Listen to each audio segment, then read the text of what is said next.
Tom Brennan knelt in the abandoned mission, his weathered hands cradling a newborn girl who should not have survived. Outside, 8 hired guns surrounded the building, rifles aimed, demanding the child. "Send out the baby," the leader called. "Whitmore wants his grandchild." Tom looked down at Emma Rivers, 2 months premature, born in the desert, worth $10,000 dead or alive. He checked his Winchester. 8 against 1. "Come and take her," he said. "This is the story of the knock at midnight, the woman in the rain, and the 52-year-old former marshal who opened his door not knowing it would cost him everything." Cut 2. The desert wind screamed across the Arizona Badlands. The desert wind screamed across the Arizona Badlands, carrying with it the scent of rain that had not yet fallen. Thomas Brennan sat alone in his cabin, a man carved from silence and regret. At 52 years old, his face bore the marks of sun and sorrow, deep lines etched around eyes that had seen too much and forgiven too little. The fire in the stone hearth crackled and popped, casting dancing shadows across rough-hewn walls that had witnessed 6 years of self-imposed exile. 6 years since he had worn the marshal's badge. 6 years since the weight of that silver star had become too heavy to carry. 6 years since a 16-year-old boy named Billy Hayes had fallen under his bullets, dying in the dust of a Tucson street while whispering apologies Tom still heard in his dreams. The coffee in his tin cup had gone cold hours ago, but Tom raised it to his lips anyway, tasting bitterness that had nothing to do with the brew. Outside, the storm gathered strength. Thunder rolled across the mesa like distant artillery, and lightning illuminated the sparse landscape in brief, violent flashes. Tom had learned to read the desert's moods during his years of solitude. This storm carried menace in its bones. 3 sharp knocks shattered the night's tension. Tom's hand moved without thought to the Colt .45 resting on the scarred oak table. The weapon felt familiar in his palm, an old companion he wished he could abandon but never quite managed to leave behind. He rose slowly, his chair scraping against the plank floor, every muscle tensed for violence that experience told him was likely coming. At this hour, 40 miles from the nearest settlement, visitors meant trouble. They always did. He crossed the small cabin in 4 measured steps, gun held low and ready. The knocking came again, more desperate this time. 3 rapid strikes that spoke of fear and exhaustion. Tom's finger rested lightly on the trigger as he reached for the door's iron handle. The wind caught the door as he pulled it open, slamming it against the interior wall with a crack like breaking bone. Lightning split the sky in that same instant, and in its harsh white glare, Tom saw her. A woman stood on his threshold, drenched to the skin, her long black hair plastered against a face that mixed Apache features with something paler, something that spoke of 2 worlds forced into one flesh. She wore a buckskin dress gone dark with rain, the kind Apache women had worn before the reservations, before the government's promises had turned to ash and broken treaties. But none of that froze Tom in place. What stopped his breath and widened his eyes was the unmistakable swell of her belly beneath that soaked dress. 7 months pregnant, perhaps 8, carrying life in a body that looked like it had been running from death. "Shelter me." Her voice cut through the wind, rough as desert stone but steady as bedrock. "Just for the night. When dawn comes, I'll be gone." Tom found himself staring at the gun in his hand, then back at her face. Her eyes met his without flinching, without pleading. They were dark eyes that held both Apache pride and something harder, something that had learned not to beg because begging brought nothing but disappointment. "Ma'am," Tom said after a silence that stretched too long. "It's a considerable distance from anywhere to here, and folks don't wander this desert in your condition unless they're running from something worth dying to escape." She did not deny it, did not offer excuses or explanations. Just stood there in the rain, one hand unconsciously cradling her swollen belly, waiting for his choice to seal both their fates. "Maybe I am," she finally said. Tom looked past her into the darkness beyond his small circle of lamplight. The storm made visibility poor, but years of tracking men across this territory had taught him to see what others missed. There, perhaps half a mile distant, barely visible through the sheets of rain, 4 or 5 lights bobbed and swayed. Lanterns, moving slowly but steadily toward his cabin. She had not come alone, or rather, she had come ahead of something that followed close behind. Tom made his decision in the space of a heartbeat. He stepped aside, lowering his weapon. "Get inside, quickly." She moved past him without a word of thanks, her wet dress leaving a dark trail across his floor. Tom pulled the door shut against the wind and threw the heavy iron bolt. It would not stop determined men, but it might slow them down, might buy a few precious seconds.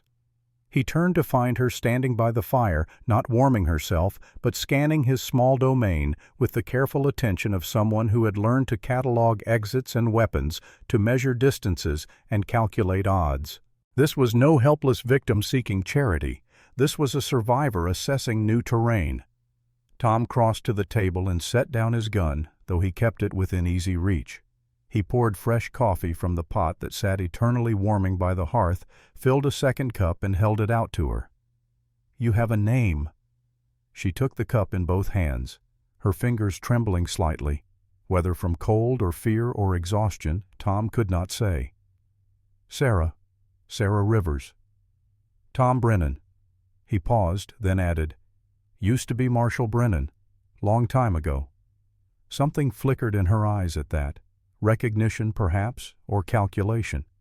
She sipped the coffee, her gaze never leaving his face. "Are you going to ask what I'm running from?" "Figured you'd tell me if you wanted me to know." "And if I don't want to tell you?" Tom moved to the window, peering through a gap in the shutters. The lights had grown closer. 4 of them now definitely, maybe 5. "Then I suppose we'll find out together when they get here." Sarah set down her cup with a sharp click. "They'll kill you, just for sheltering me. They'll kill you and burn this place to the ground." "They're welcome to try." Tom's voice carried no bravado, just the flat certainty of a man who had stopped fearing death around the same time he stopped believing in redemption. "But before they do, you might want to tell me who they are and what they want. Helps to know what I'm dying for." She studied him for a long moment, her hand moving protectively to her belly. The baby kicked visible even through the wet fabric of her dress. Tom saw her wince, saw the mixture of pain and fierce love that crossed her features. "My father was murdered 3 months ago," she said finally. "William Rivers. He was Apache married to a white woman, lived between both worlds and belonged fully to neither. He kept the books for our tribe, recorded everything. Births, deaths, land disputes, treaty violations." Tom nodded slowly. "And someone didn't like what he recorded. Someone wanted him silenced." Sarah reached into the small leather pouch at her waist, moving carefully, aware that this man might still decide she was more trouble than sanctuary was worth. She pulled out a small book, its leather cover cracked and stained, its pages swollen with moisture and age. Tom took it when she offered it, turning it in his hands. Just a ledger, the kind any accountant or merchant might keep. But as he opened it and began to read by firelight, the words on those pages painted a picture that made his stomach turn. Names, dozens of them. Sheriff Clayton of Yuma, Judge Norton of Tucson, Rancher Morrison, Deputy Marshal Williams. Each name followed by dates and dollar amounts. Bribes recorded in neat methodical script. Payments made to look the other way, to rule in favor of land grabbers, to declare justified what was murder and legal what was theft. And there, on multiple pages, detailed in William Rivers' careful handwriting, was something worse. A massacre. August 1882. Apache village in the Eastern Territories. 47 dead. 12 of them children under the age of 10. Cause listed as tribal warfare with Navajo raiders. Except Rivers had written the truth in margins and footnotes in a code that would mean nothing to casual observers, but everything to those who knew where to look. The village had been burned by white men dressed as Navajo. The children had been shot trying to flee. The women had been violated before they were killed. And beneath it all, a silver vein worth $2 million discovered 3 months before the massacre, conveniently available for mining once the Apache were removed. At the bottom of the final page, in different ink and a different hand, was a signature. Approved by S. Whitmore. Tom's fingers tightened on the ledger until his knuckles went white. Silas Whitmore, the territorial judge. Sarah's voice was soft but carried an edge like broken glass. "He ordered the massacre to steal Apache land. There's a silver mine under the ruins of my mother's village now. My father documented everything because he believed in justice. He believed that if he could get proof to the right people to someone not bought and paid for, then maybe those deaths would mean something." Tom flipped back through the pages, his eyes catching on a name he knew too well. Judge Norton. The same Judge Norton who had presided over his brother's trial 6 years ago. The same Norton who had sentenced Samuel Brennan to hang for stealing horses that evidence later suggested he had never touched. The same Norton who had declared the investigation closed and the verdict final despite Tom's desperate attempts to prove his brother's innocence. "Norton," Tom said, his voice barely above a whisper. "He hanged my brother. Ruled it was a fair trial, a just sentence. I couldn't prove otherwise. Didn't have evidence." Sarah moved closer, her eyes intent on his face. "This ledger can prove it now. Can prove Norton was corrupt, that his judgments were bought. Can maybe give your brother's memory the justice it deserved." Tom wanted to believe her, wanted to believe that 6 years of guilt and grief might find some measure of redemption in these water-stained pages.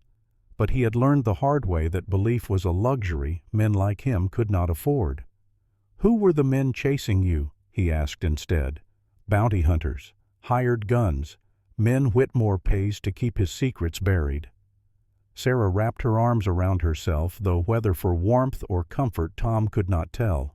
"My father got this ledger to me before he died, told me to take it to Santa Fe to Judge Harold Garrett. Said Garrett was the only federal judge not in Whitmore's pocket, the only one who might actually bring charges. Santa Fe's 3 weeks' ride from here, maybe more in your condition. I've ridden further in worse shape."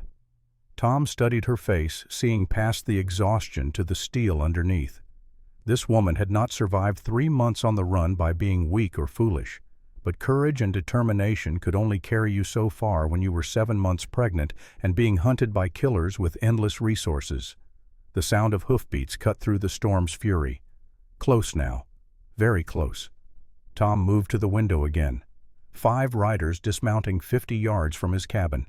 Even through the rain he could make out rifles and revolvers the professional way they spread out to cover all approaches. These were not simple hired thugs. These were men who knew their business. "Get in the root cellar," Tom said quietly. "Doors beneath that rug by the hearth. Get down there and stay silent no matter what you hear." Sarah did not move. "They'll torture you for information. They'll burn you alive to find out where I am. They're welcome to try." Tom checked his Colt, then reached for the Winchester rifle propped beside the door. "But I've been dying slow for 6 years now. Might as well make it count for something." She caught his arm as he moved past her. Her grip was surprisingly strong. "Why are you doing this? You don't know me. Don't owe me anything." Tom met her eyes, and for just a moment the walls he had built around his heart cracked enough to let truth slip through. "Because I failed someone once. Someone young who deserved better than what I gave them. Someone who died because I was too righteous to ask the right questions." He gently pulled free of her grasp. "Now get down there before they knock again. This time it won't be polite." Sarah moved to the hearth, pulling back the worn rug to reveal a trapdoor. She looked back at Tom once more, and something passed between them. Not gratitude exactly, and not trust, but perhaps an understanding. 2 people marked by loss, choosing in this moment to stand against the darkness, even if it meant being consumed by it. She descended into the cellar, and Tom lowered the door behind her, replacing the rug carefully. From below, in the musty dark, Sarah pressed her hand against her belly and felt her child kick. Strong, alive, fighting. Above her, she heard Tom's footsteps cross to the door, heard the bolt slide back, heard his voice calm and cold as winter stone. "Evening, gentlemen. Hell of a night to be out riding." The man who answered had a voice like gravel being chewed. "You know why we're here, Brennan.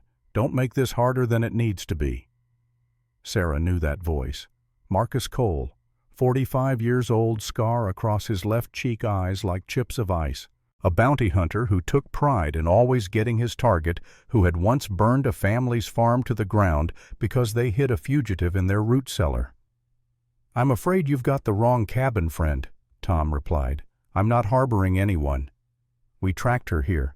Fresh prints in the mud still filling with rain. Woman pregnant traveling alone. You going to tell me you didn't see her? Storm brings all kinds of things. Most of them I don't pay attention to." There was a pause. Then Marcus spoke again, and this time his voice carried something personal, something bitter. "You don't remember me, do you, Brennan?" Tom's silence was answer enough. 6 years ago. Bank robbery in Tucson. You shot a kid during the chase. Name was Billy Hayes, 16 years old. In the cellar, Sarah heard Tom's sharp intake of breath, felt the weight of revelation settling over the cabin like smoke. "That shooting was ruled justified," Tom said, but his voice had changed, lost its certainty. "Justified by Judge Norton, who, according to that ledger the woman's carrying was in Silas Whitmore's pocket." Marcus stepped closer, his boots heavy on the wooden porch. "Billy Hayes was my cousin Brennan, just a kid who got caught up with the wrong crowd who was forced to hold a gun he didn't want to fire. And you killed him because you were too damn righteous to ask questions, too quick to shoot, and too slow to think." Tom's hand tightened on his rifle. 6 years of guilt crystallized into this moment, into this confrontation. Billy Hayes's dying words echoed in his memory. I'm sorry. They made me. Said they'd kill my ma." "I didn't know," Tom said quietly. "No, you didn't. Because you were so damn certain you were on the right side that you never stopped to consider you might be wrong." Marcus's voice dripped with venom. "Billy died in your arms, and Norton made sure the investigation ended there. Convenient for Whitmore. Kept you from digging deeper, from finding out how corrupt the whole system was. And now you work for that same system." "Now I settle debts." Marcus gestured to the men behind him. "Hand over the woman and the ledger, and maybe I let you walk away from this. Maybe I give you the chance Billy never got." Tom's laugh was short and bitter. "We both know that's a lie." "Yeah, we do. But I figured I'd offer anyway." The first gunshot shattered the night. Marcus did not fire it, but one of his men did, aiming high and wide a warning shot that splintered wood from the doorframe. Tom did not wait for the second shot. He dropped to one knee and fired through the open door, his bullet catching the shooter in the shoulder and spinning him backward into the mud. Then all hell broke loose. The cabin erupted into chaos. Tom slammed the door shut and bolted it even as bullets punched through the wood, sending splinters flying. He rolled away from the door, came up beside the window, and fired twice more through the shutters. Outside, men scattered for cover, returning fire that turned the night into thunder and flame.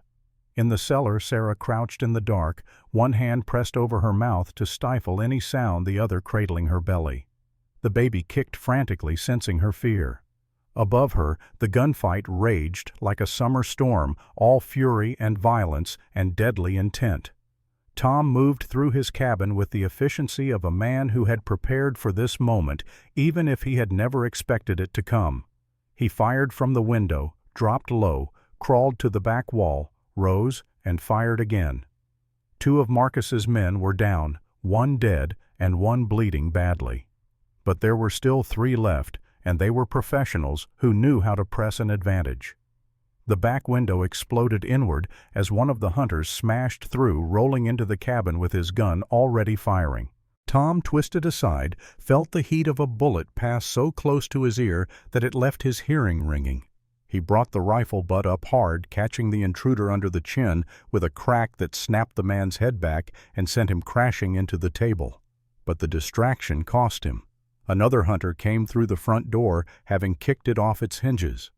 The 2 men collided in the center of the small cabin, grappling for control of Tom's rifle. They crashed into the hearth, scattering burning logs. The cabin began to fill with smoke. Tom was 52 years old and had not fought hand-to-hand in years. His opponent was younger, stronger, fueled by the promise of bounty money and the righteousness of men who believed their violence was justified by their paycheck. They rolled across the floor, punching, kicking each, trying to gain the upper hand. The hunter got on top his hands, finding Tom's throat squeezing. Tom's vision began to darken at the edges. His lungs burned for air that would not come. "This is how it ends," he thought distantly. "Strangled in my own cabin by a man whose name I don't even know." Then a bottle smashed across the hunter's skull. Sarah stood above them, the neck of a whiskey bottle still clutched in her shaking hands, her face pale but determined. The hunter toppled sideways unconscious before he hit the floor. Tom dragged in a desperate breath, his throat on fire. "Told you to stay down," he croaked. "You're welcome." Sarah helped him to his feet, moving awkwardly around her pregnant belly. The cabin was a wreck.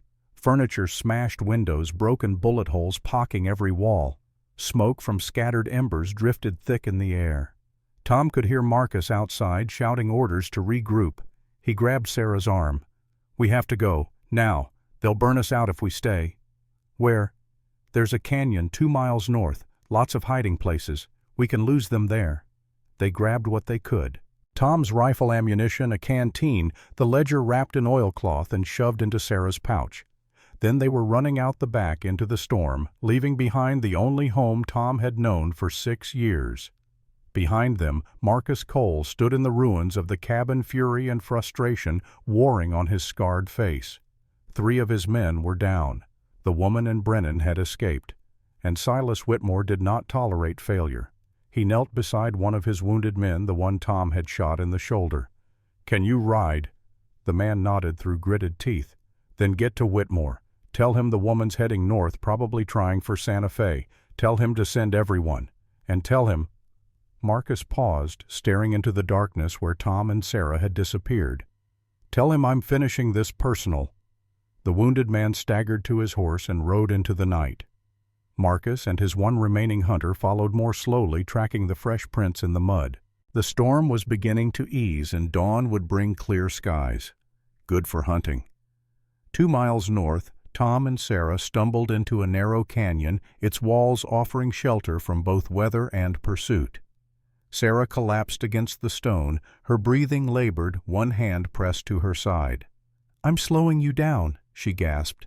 "You're keeping up better than most men I've known." Tom checked behind them, seeing no immediate signs of pursuit, but he knew Marcus would not give up. Men like that never did. Sarah fumbled with her pouch, pulling out the ledger. Even wrapped in oilcloth, it had gotten wet during their flight. She opened it carefully, checking for damage. The ink had run in places, but most of it remained legible. This book represented her father's life's work, his attempt to document injustice, to create a record that might survive even if he did not. "There's something I didn't tell you," she said quietly. Tom looked at her, waiting. "The baby. This child I'm carrying." She placed both hands on her belly, her voice trembling with emotion she could barely contain. "The father was Daniel Whitmore, Silas Whitmore's son." The revelation hit Tom like a physical blow. The judge's son. Daniel was a good man, nothing like his father. When he found out what Silas had done, the massacre, the bribes, the corruption, he was horrified. He threatened to expose everything to testify against his own father. Sarah's eyes filled with tears that had nothing to do with rain. Whitmore had him killed, made it look like an accident, a fall from his horse. But I know it was murder. "How far along were you when he died?" 3 months. She wiped at her eyes with the back of her hand. "This baby is all I have left of Daniel, and it's also Whitmore's grandchild, the only direct heir to his fortune, his name, his legacy." Tom understood now. Understood why Whitmore was so desperate to recover Sarah. It was not just about the ledger, not just about silencing a witness. It was about controlling the future, about ensuring his bloodline continued under his guidance, shaped by his twisted values. "He wants the child," Tom said. "He wants to raise it, to turn it into another version of himself, to erase Daniel's goodness and replace it with his own poison." Sarah's hands clenched into fists. "I'd rather die in this desert than let that happen." "You're not going to die." Tom spoke with a certainty he did not entirely feel. "We're going to get you to Santa Fe. We're going to give that ledger to Judge Garrett, and we're going to make damn sure your child grows up knowing the truth about both its father and its grandfather." Sarah looked at him, this stranger, who had opened his door in a storm, who had fought for her without question, who was now promising to see her through to the end. "Why are you really doing this, Tom?" He was quiet for a long time. When he finally spoke, his voice carried the weight of 6 years' silence. "Billy Hayes, the kid I killed. He was 16, same age my brother was when I left home to become a marshal. Same age I was when I thought I knew everything about right and wrong." Tom stared into the darkness, seeing ghosts that would not rest. "I pulled that trigger because I was so certain I was upholding justice, so sure I was on the right side. And a boy died because of my certainty. Your father died trying to document the truth. Your husband died trying to expose it. Billy died because the system was rotten and I was too blind to see it." He turned to face Sarah directly. "Maybe I can't bring any of them back. Maybe I can't undo what I've done, but I can make sure this child you're carrying lives to see a world where truth matters, where justice isn't bought and sold like cattle. That's worth dying for." Sarah reached out and took his hand. Her grip was warm despite the cold rain that still dripped from the canyon walls. "Then we'd better not die. That child deserves to know about the man who fought for them before they were even born." They sat together in the canyon's shelter as the storm finally began to pass. Dawn was still hours away, but the worst of the weather had moved on, leaving behind a strange calm. Tom kept watch while Sarah rested her head against the stone, one hand never leaving her belly. She was almost asleep when she felt it. A sharp pain, sudden and intense, radiating from her lower back through her entire body. She gasped, and Tom was beside her instantly. "What's wrong?" "The baby." Sarah's face had gone pale. "Something's wrong." Tom's stomach dropped. They were 2 miles from his burned cabin, hunted by killers in the middle of the desert. And Sarah might be going into premature labor. How far apart are the pains? That was the first one. She breathed through it, waiting for it to pass. Might be nothing. Might be stress. Might be— 7 months is too early. "I know." Sarah's voice was small, frightened in a way her voice had not been even when facing armed men. "I know." They waited. 5 minutes. 10. No second contraction came. Slowly Sarah's color returned. The baby kicked strong and regular. False alarm perhaps, or a warning of what might come if they pushed too hard. "We need to find better shelter," Tom said. "Somewhere you can rest properly. Somewhere safer than a canyon that could flood if more rain comes." "Where?" Tom thought about it. There was a mission abandoned for years about 20 miles west. San Miguel. The priests had left when the Apache wars got too hot and no one had reclaimed it. Stone walls intact, roof a well for water. It would do. "I know a place, but we'll need a horse. Can't make the distance on foot, not in your condition. Marcus and his man are still out there. They'll have horses." Tom's smile was grim. "Then I guess we'll have to take one." They waited in the canyon until full dark, until the moon rose to give them light to move by. Then they backtracked, staying low, moving silent. Tom had tracked men and animals for 20 years. Now he used those same skills to become the hunter instead of the hunted. They found Marcus and his companion camped a mile south, their fire visible from a distance, careless. Or perhaps Marcus was so confident in his abilities that he did not bother with concealment. 2 horses were tethered nearby, heads down, dozing. Tom left Sarah hidden in the rocks. "If something happens, if I don't come back, ride north. Find Santa Fe. Find Garrett." "Tom, promise me." She promised. Tom moved through the darkness like a ghost, every step placed with infinite care. He was 10 feet from the horses when one of them snorted and raised its head. Marcus was on his feet instantly, gun drawn, scanning the shadows. "I know you're out there, Brennan. Might as well come out and finish this." Tom stepped into the firelight, his rifle pointed at Marcus's chest. "Let the horses go." Marcus laughed. "You think I'm just going to hand them over? No. I think you're going to answer a question first." Tom's voice was steady, but his eyes burned with an intensity that made Marcus pause. "Billy Hayes, when he died, did he say anything? At the end?" Marcus's expression shifted, old grief rising to the surface. He said he was sorry. Said they made him do it, threatened his mother if he didn't help with the robbery.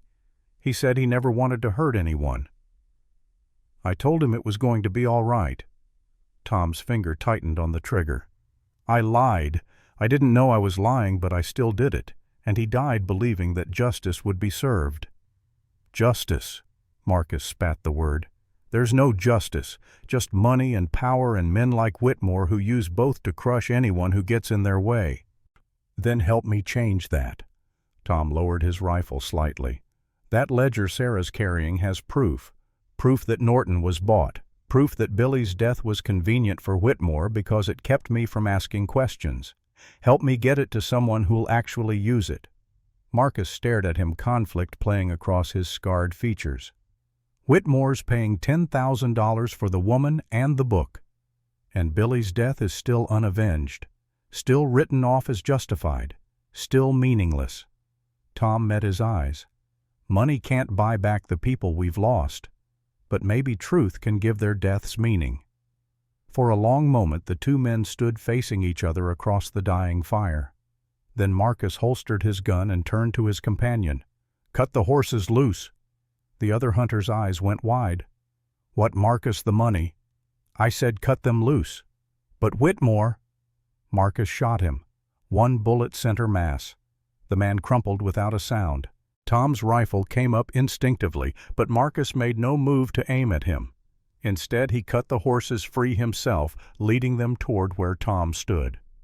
Why? Tom asked. Because you're right. Billy deserved better.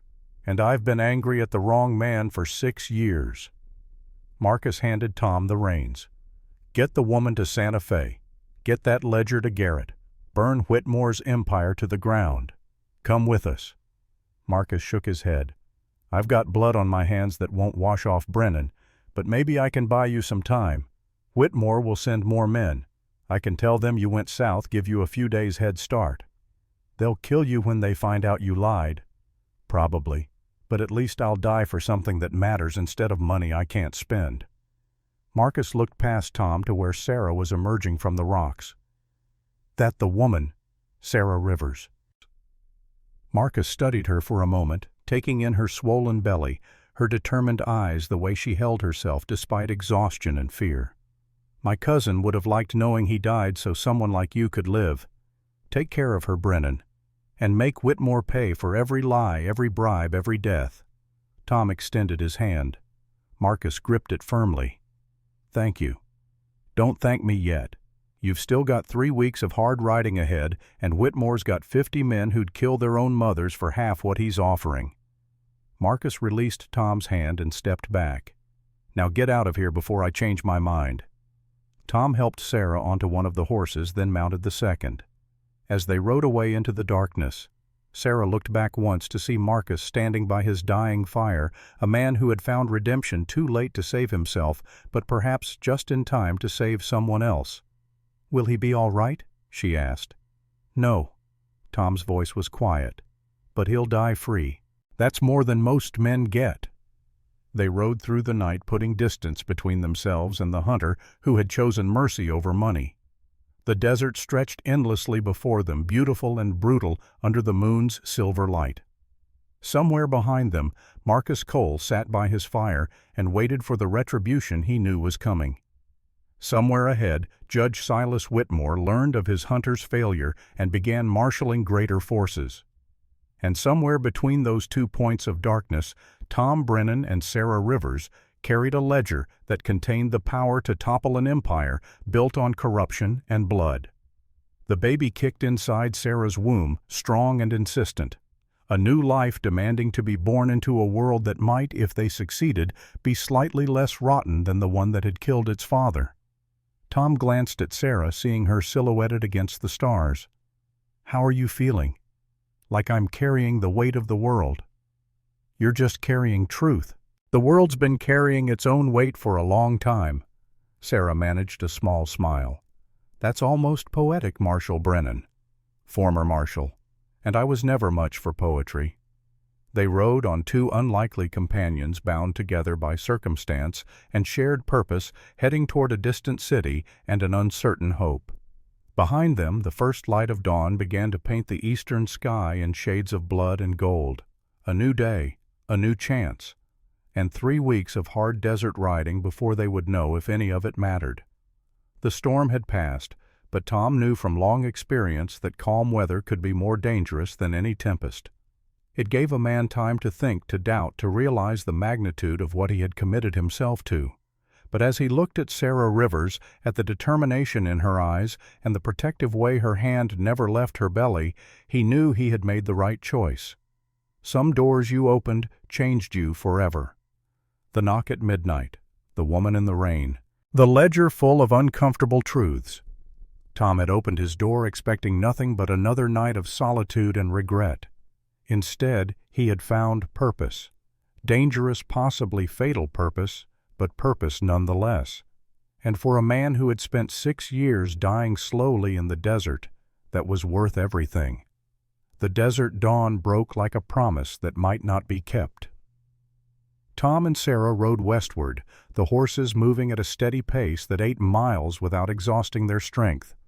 Behind them, the violence of the previous night faded into memory, though Tom knew memory and reality would catch up soon enough. Men like Silas Whitmore did not forgive interference, and Marcus Cole's sacrifice had bought them time, not safety. Sarah sat in front of Tom on the larger of the 2 horses, her back against his chest, his arms on either side of her holding the reins.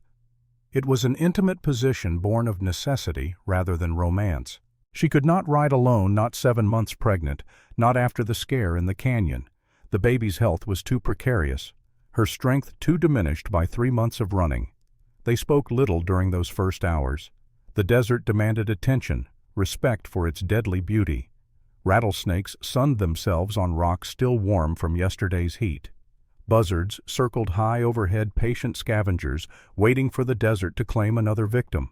The landscape rolled endlessly in shades of red and brown and copper, broken occasionally by the defiant green of mesquite or the architectural elegance of saguaro cacti standing like silent sentinels. It was Sarah who finally broke the silence as the sun climbed toward noon. "Why are you helping me?" Tom did not answer immediately. He had learned long ago that the truth required careful consideration, especially when spoken aloud. "Because I failed someone once, someone young, someone who deserved a chance." Billy Hayes. "Yes?" "Marcus said you killed him." Tom's jaw tightened. "I did. Thought I was doing right. Thought I was upholding the law. Turns out the law was rotten, and I was too blind to see it." Sarah shifted slightly, trying to find a more comfortable position. The baby kicked, and Tom felt it through the layers of fabric between them. A reminder of why this journey mattered. "Tell me about your brother." The request surprised him. Most people avoided asking about Samuel Brennan, knowing the story ended in a noose and an unmarked grave. But Sarah had earned the right to ask, had shared her own losses freely. "Samuel was younger than me by 4 years. Good kid. Too good for the life we were born into. Our father drank himself to death when Sam was 12, left us with nothing but debts and bad blood." Tom paused, the memory sharp despite the years. "I became a marshal to give Sam a better life, to show him there was a path out of poverty that didn't involve stealing or killing." "What happened?" "He was accused of stealing horses from a rancher named Morrison, same Morrison whose name is in your father's ledger. Evidence was thin, mostly Morrison's word against Sam's. But Judge Norton ruled the trial was fair, the evidence sufficient."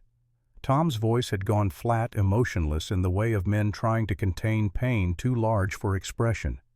"They hanged him on his 23rd birthday." Sarah placed her hand over Tom's where it held the reins. "I'm sorry. I tried everything. Appeals, new evidence, witnesses who'd testify Sam was somewhere else when the horses were stolen. Norton blocked it all. Said justice had been served and the case was closed." Tom stared at the horizon, seeing not desert but a gallows, a noose, a young man's terrified face. "I resigned my badge the day after the execution. Couldn't wear it anymore. Couldn't pretend I was serving justice when justice was just another word for whatever the powerful wanted it to mean. The ledger can prove Norton was corrupt, can prove your brother's trial was bought. Maybe, if we live long enough to get it to someone who cares. They rode on the desert heat building toward its midday peak. Tom knew they would need to find shade soon, rest the horses, conserve their water. But something made him push a little further, put a few more miles between them and pursuit. Sarah must have sensed his urgency. You think they're coming? I know they are. Marcus bought us time, but Whitmore has resources we can't match. Money men, legal authority. He can deputize hunters, make our capture look like law enforcement rather than murder. Then we stay off the main trails, travel at night when we can. That's the plan. Tom spotted a rocky outcropping ahead, offering shade and a vantage point to watch their back trail. We'll rest there. You need to eat, drink, take care of yourself and the baby. They dismounted in the blessed coolness of shadow. Sarah moved stiffly, her body protesting the hours of riding. She was young, perhaps 28 or 29, but pregnancy and hardship had aged her in ways that showed around her eyes in the set of her shoulders. Tom unsaddled the horses, letting them drink from his hat filled with water from the canteen. Not ideal, but they were still 2 days from the mission at San Miguel, and water conservation mattered more than comfort. Sarah sat with her back against stone, her hands on her belly. The baby's quiet. Tom's head came up sharply. Is that normal? I don't know. This is my first child. Daniel and I, we were only married 8 months before he died. Her voice caught on her husband's name. He was so excited about being a father, used to talk to my belly every night, tell the baby stories about his mother, about the good parts of his family history. Not about his father. Never about Silas. Daniel was ashamed of what his father had become, or maybe what he'd always been. Sarah closed her eyes. Daniel tried to be different, tried to use the Whitmore name and money for good. He funded schools on the reservation, fought for fair treaties, defended Apache rights in court, even when it made him unpopular. That's probably why Whitmore killed him. I know. A son who actually cared about justice was more dangerous than any ledger. She opened her eyes, and they were wet with tears she refused to let fall. This baby is all I have left of the man Daniel was, and I will not let Silas corrupt it, will not let him turn this child into another version of himself. Tom offered her jerky and hardtack from his saddlebag. Not much, but enough to keep strength up. As Sarah ate, he climbed higher on the rocks, scanning the desert they had crossed. Nothing moved except heat shimmer and a distant dust devil dancing across the flats. But absence of visible threat did not mean safety. Tom had hunted enough men to know how patience worked, how trackers moved, how bounty hunters thought. Whitmore would send his best. Men who could read sign, who understood the desert, who would not stop until they found their quarry or confirmed its death. When he climbed back down, Sarah was asleep, her head tilted at an awkward angle, her hands still protective over her belly. Tom covered her with a blanket despite the heat, knowing the temperature would drop when she woke. Then he sat with his rifle across his knees and kept watch, giving her the rest she desperately needed. He must have dozed because the sun had moved considerably when Sarah's scream jolted him awake. She was on her hands and knees, face contorted in pain, breathing hard through clenched teeth. "Contraction," she gasped. "Real one this time." Tom was beside her in an instant. "How long was I asleep? Did you have others?" 2, maybe 15 minutes apart. Fear flickered in her eyes. "It's too early, Tom. The baby's not ready." Stress can cause false labor. Could be that. Even as he said it, Tom knew he was grasping at hope that might not exist. 7 months was survivable for a baby, but barely, and not in the middle of the desert without medical care. They waited, counting minutes. 20 passed with no new contraction, then 25. Sarah's breathing eased, color returning to her face. "False alarm," Tom said, trying to sound confident. "Maybe." Sarah did not sound convinced. "Or maybe a warning. Tom, we need to get somewhere I can actually deliver this child if it comes early. Not out here, not like this." San Miguel Mission is 40 miles west. 2 days' ride if we push. Stone building, intact roof, well water. It's abandoned, but it's shelter. Can we make it in time? Tom looked at her honestly. I don't know, but we don't have better options. They mounted again this time with Sarah on her own horse, Tom keeping close beside her. The pace was slower, more careful. Every jarring step made Tom wince, wondering if it would trigger another contraction if this time it would not stop. The day stretched endlessly. They rode through heat that turned the air viscous, that made breathing feel like drowning. They rationed water carefully, knowing dehydration could kill faster than bullets. Sarah's face grew pale. Her lips cracked despite frequent small sips from the canteen. As the sun began its descent toward the western horizon, painting the desert in shades of amber and blood, Tom spotted movement far behind them. Riders. 3, maybe 4. Too distant to identify, but close enough to confirm his fears. "We've got company," he said quietly. Sarah followed his gaze. "How long until they catch us?" "Tomorrow morning if we stop. Tomorrow afternoon if we don't." Tom calculated distances, speeds, the growing exhaustion of their horses. "They're fresher than we are, better supplied. They'll run us down eventually. Then we make them work for it." They rode through the night, guided by moonlight and stars that Tom had learned to navigate by during his years as a marshal. The desert transformed after dark, dangerous beauty, replacing brutal heat. Coyotes yipped and howled in the distance. Owls called to each other from hidden perches. The air cooled enough to make breathing easier, but not enough to stop the sweat of fear and exertion. Sarah dozed in the saddle, exhaustion overcoming discomfort. Tom stayed alert through sheer force of will, knowing that one wrong step could send a horse tumbling into a wash or crevasse. Knowing that their pursuers would not rest, would not show mercy, would not stop until the ledger was destroyed and Sarah was silenced. Dawn of the second day found them approaching San Miguel Mission. The old Spanish structure rose from the desert like a monument to abandoned faith, its adobe walls still mostly intact, its bell tower standing sentinel over emptiness. The mission had been built 200 years ago by priests who believed they could save Apache souls through conversion and prayer. Those priests were long gone, their converts scattered or dead, their God having failed to protect them from bullets and broken treaties. Tom helped Sarah dismount, catching her when her legs buckled.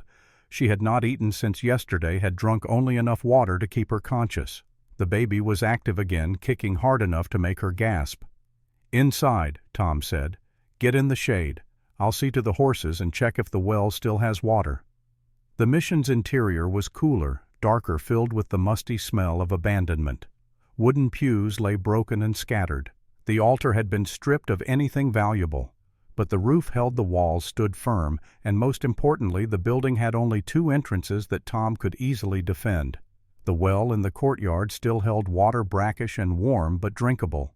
Tom filled their canteens, let the horses drink their fill, then led them into the mission's old stable. Not ideal shelter, but better than leaving them exposed. When he returned to the main chapel, he found Sarah sitting against the wall, her face ashen, one hand pressed to her lower back. "How bad?" he asked.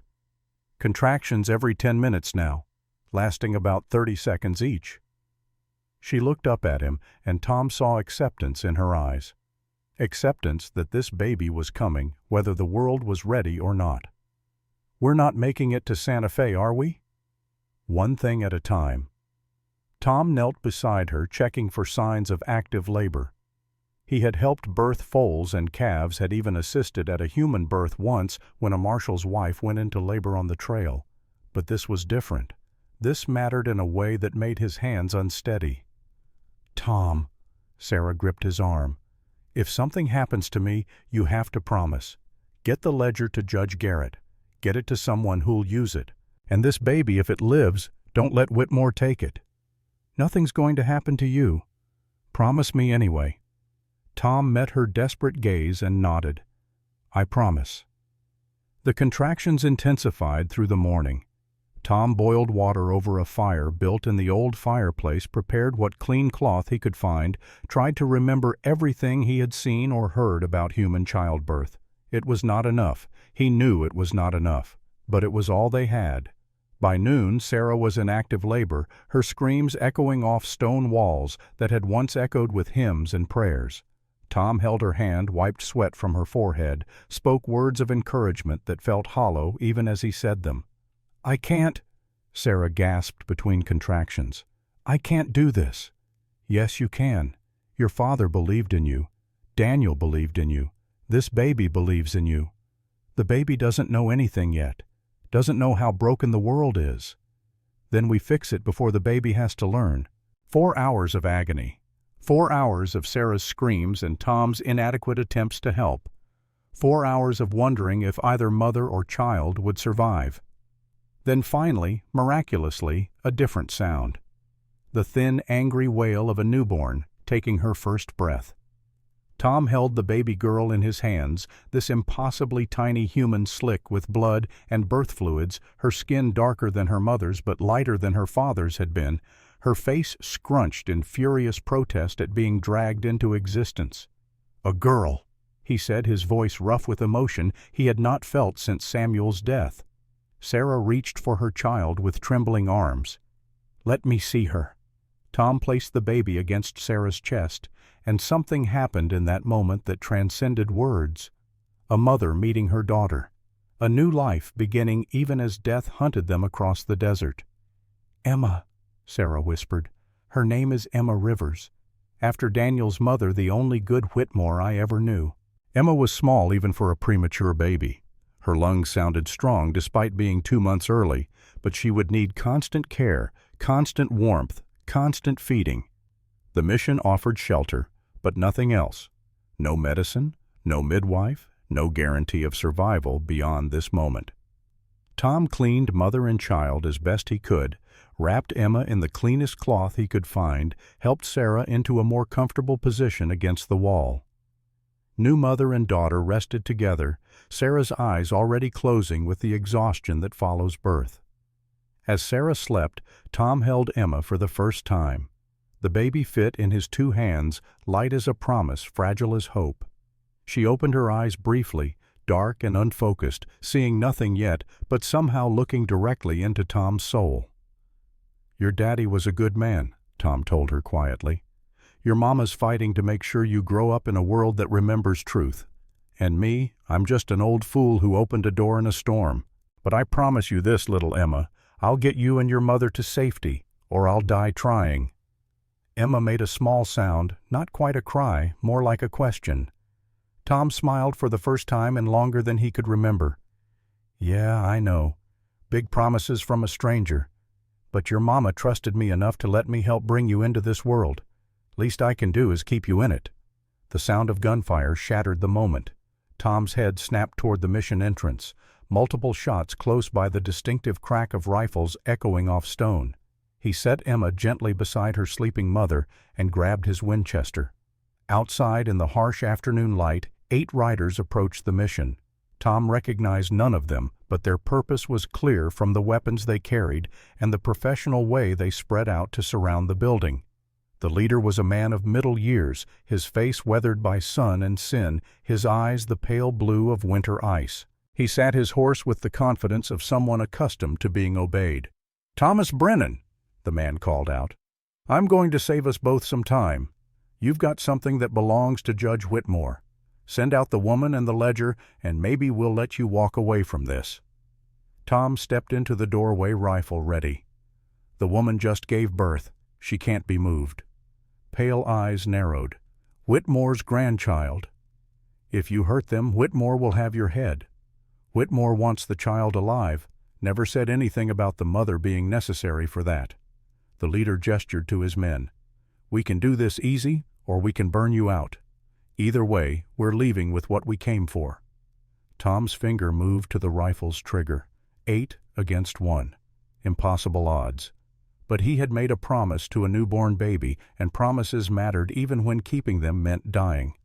Before he could fire, another shot rang out, this one from behind the riders. The man on the leftmost horse jerked, and fell, blood blooming across his chest. A voice called from the rocks above the mission, weathered and strong despite its age. "That woman carries the blood of our people. You will not touch her." Tom's heart leapt. He knew that voice. Big Crow, 70-years-old survivor of the 1882 massacre, warrior who had lived when 46 others died. 15 Apache warriors appeared on the rocks surrounding the mission, rifles aimed at the remaining 7 riders. They had materialized like ghosts, using terrain and patience the way their ancestors had for generations. The leader's pale eyes darted between his remaining men and the warriors above. "This doesn't concern you, old man. We're here on legal business." "Legal?" Big Crow's laugh was harsh as desert wind. "You speak of law. You who serve the man who murdered my family, who burned my village, who stole our land and called it progress." He fired again, this shot deliberately missing but close enough to make the leader's horse rear. "Leave now, or join your friend in the dirt." The riders exchanged glances. 7 men against 15 caught in a kill zone with no cover. The math was simple even for hired guns. "Whitmore won't forget this," the leader said. "Good." Big Crow worked his rifle's lever, chambering another round. "Tell him Big Crow remembers too, remembers everything. And when that ledger reaches a judge who cares about justice, Whitmore will answer for every death, every lie, every stolen acre." The riders retreated, dragging their dead companion's body behind them. They would return, Tom knew, with more men, better planning, greater determination. But for now, the mission was safe. Big Crow descended from the rocks, moving with the ease of a man half his age. The other warriors followed, their faces painted for war in the old way, their eyes holding the hard certainty of men defending sacred ground. "Grandfather," Tom said, using the Apache term of respect for elders. Big Crow gripped Tom's shoulder. "The woman, Sarah, is she alive?" "She just gave birth. A girl, Emma." Something flickered in the old warrior's eyes. Pain, perhaps, or hope. "Daniel's child, the last of that line." "You knew Daniel Whitmore." "I knew his mother first, Elizabeth Whitmore. She was good to our people before Silas corrupted her, made her into something quiet and broken." Big Crow looked toward the mission. "May I see the child?" Tom led him inside. Sarah had woken at the sound of gunfire, was clutching Emma protectively. When she saw Big Crow, her eyes widened in shock. "You survived," she whispered. "As did you, little bird." Big Crow knelt beside them, his weathered hand gentle as he touched Emma's tiny fingers. "As did your daughter." "The spirits are not finished with us yet." Sarah's tears came, then held back through months of running through labor, through fear. Big Crow held her and Emma, both 3 generations of survival bound together by loss and love. "I thought everyone died in the massacre," Sarah said when she could speak again. "Thought you and Mother and all the others were gone. I survived under the bodies of my wife and sons, played dead while Whitmore's men made sure of their work." Big Crow's voice was steady, but Tom heard the weight of memory in it. "When they left, I crawled from that pile of death and swore on the bones of my family that Whitmore would answer for his crimes. The ledger can make that happen. I know. Your father showed it to me before he died, told me to protect you, to make sure you reached Santa Fe." Big Crow looked at Tom. "He chose you well. You have honor, Thomas Brennan, rare thing in a white man who wears a badge. I don't wear it anymore." "No, but you wear something heavier. Guilt for things beyond your control, the boy you killed, your brother's death, the weight of trying to serve justice in a world where justice is bought and sold." Big Crow stood, his hand still on Sarah's shoulder. "Those weights will crush you if you let them, or they can drive you to create the justice you seek. The choice is yours." Tom did not know how to respond to that. Fortunately, one of the Apache warriors called from outside, urgency in his voice. Big Crow went to see Tom following. The warrior pointed east, where a dust cloud rose against the afternoon sky. Many riders, 20, perhaps more, coming fast. "Whitmore's sent everyone," Tom said. "Then we prepare." Big Crow turned to his warriors, spoke rapid Apache. They scattered to defensive positions, checking weapons, finding cover. 15 men with rifles against 20 or more. Still poor odds, but better than 8 against 1. Sarah appeared in the mission doorway, Emma wrapped against her chest in a sling fashioned from cloth. "I can shoot." "You just gave birth," Tom protested, "and I'll be damned if I let my daughter's first day end in a grave." Sarah's face was pale but determined. "Give me a rifle and show me where to aim." Big Crow laughed sharp and approving. "She has her mother's fire. Very well, but you stay inside, shoot through windows. We cannot afford to lose you or the child." The riders came into view an hour before sunset, not 20, 30. Heavily armed, well-mounted, led by a man Tom recognized even at a distance, Marcus Cole. Tom's stomach sank. Marcus was supposed to be buying them time, sending Whitmore's forces in wrong directions. Instead, here he came leading a small army directly to their position. "Brennan," Marcus's voice carried across the desert. "I need to talk. Just talk. Hold your fire." Big Crow looked at Tom questioningly. Tom shook his head, confused and angry. "He helped us, gave us horses, said he'd mislead them. Maybe he had a change of heart, or maybe Whitmore made an offer he couldn't refuse." Big Crow raised his voice. "Come forward alone, bounty hunter. No weapons. Hands where we can see them." Marcus dismounted, unbuckled his gun belt, let it fall. Then he walked toward the mission, hands raised, moving slowly to show he posed no threat. Tom met him 50 yards from the mission walls, rifle ready. "You want to explain this? Marcus thought you were on our side." Marcus's face was grim. "I am. That's why I'm here with 30 men instead of the 50 Whitmore wanted to send."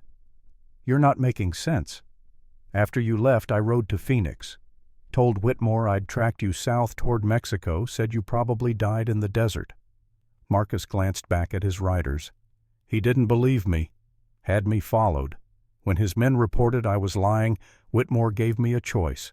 Lead the hunt and live, or refuse and hang for Billy Hayes's murder. Billy's death was 6 years ago and ruled justified. Whitmore doesn't need truth. He needs leverage. He fabricated evidence that I was involved in the bank robbery, that I helped plan it, that Billy's blood is partly on my hands." Marcus's jaw clenched.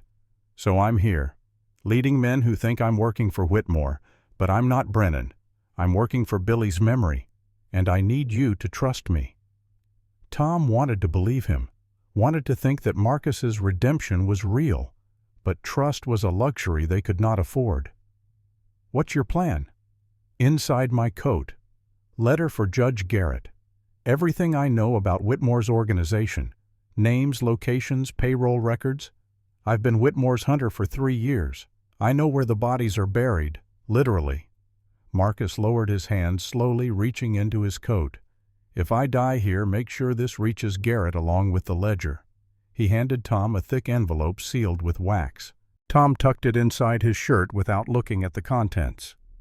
"The men you brought," Tom said. "Are they loyal to you or to Whitmore?" "About half and half. 15 would follow me into hell. 15 would shoot me for the bounty if they knew what I'm doing." Marcus looked back toward his small army. "I told them we're here to negotiate Sarah's surrender. That Whitmore wants his grandchild alive and unharmed. That gives us room to maneuver." "Toward what?" "I'm working on that part." Marcus's eyes moved past Tom to where Big Crow and the Apache warriors watched from cover. "You've got, 15 natives with rifles against 30 professional hunters. Even with me on your side, those are suicide odds. We don't have to win, just have to survive long enough for Sarah to recover enough to ride." "She just gave birth, Brennan. She's not riding anywhere for weeks." "Then we hold, and we pray Big Crow's warriors are as good as their reputation." Marcus was quiet for a moment.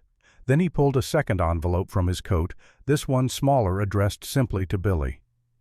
"If I don't make it, I want you to read this.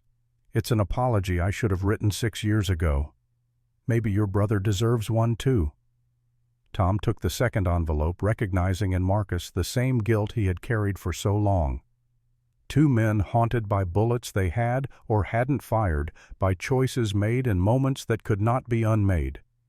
"Go back to your men," Tom said quietly. "Do what you can to keep them from attacking. We'll prepare for the worst and hope for better." Marcus nodded and walked back to the riders. Tom returned to the mission where Big Crow waited with hard questions in his eyes. "Do we trust him?" "I don't know." Tom handed the envelope to Sarah. "But he gave me this. Evidence against Whitmore. If it's real, we've got twice the ammunition we had before." Sarah opened the envelope, carefully pulled out pages covered in Marcus's rough handwriting. Names, dates, payoffs, locations of mass graves from other massacres Whitmore had ordered, testimony about judges bought sheriffs controlled entire counties run as Whitmore's personal fiefdom. "It's real," she breathed. "This is everything. With this and the ledger, Whitmore can't wiggle free. He'll hang. If we live to deliver it." Big Crow posted warriors at every window and wall gap. Apache fighters who had learned guerrilla warfare from fathers who had fought both Mexican and American armies, who had survived by being smarter, faster, more patient than their enemies. Sarah fed Emma, who nursed hungrily despite her premature arrival. The baby's grip was strong as she held her mother's finger, her eyes watching Sarah's face with the intense focus of new life, trying to understand existence. "She's beautiful," Tom said, watching them. "She's a survivor, like her mother, like her grandmother, like all the Apache women who came before her." Sarah looked up at Tom. "Thank you for everything, for opening your door, for fighting when you could have run, for bringing my daughter into this world." Anyone would have done the same. No, most men would have shut the door and pretended they never saw me. Sarah adjusted Emma in her arms. "You chose differently. That matters." Night fell over the desert, and with it came a strange stalemate. Marcus's men made camp around the mission, their fires visible in the darkness, but they did not attack, did not even approach within rifle range, just waited, watching, conserving strength for whatever dawn would bring. Inside the mission, warriors took turns sleeping and standing watch. Tom sat with his back against the wall, rifle across his knees, letting exhaustion pull him toward sleep he could not afford.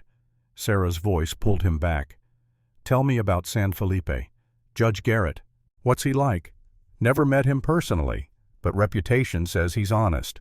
Turned down bribes from railroad companies, mining interests, cattle barons. Made enemies of everyone with money and power." Tom shifted, trying to find comfort on stone floor, which makes him either the bravest man in the territory or the stupidest. Or maybe just decent. Decent men don't usually become federal judges. They get crushed long before they reach that level. Then maybe he's different. Maybe he's what Daniel would have become if he'd lived longer. A Whitmore who chose good over evil. Sarah kissed Emma's forehead. "We have to believe people like that exist. Otherwise, what's the point of any of this?" Tom did not answer.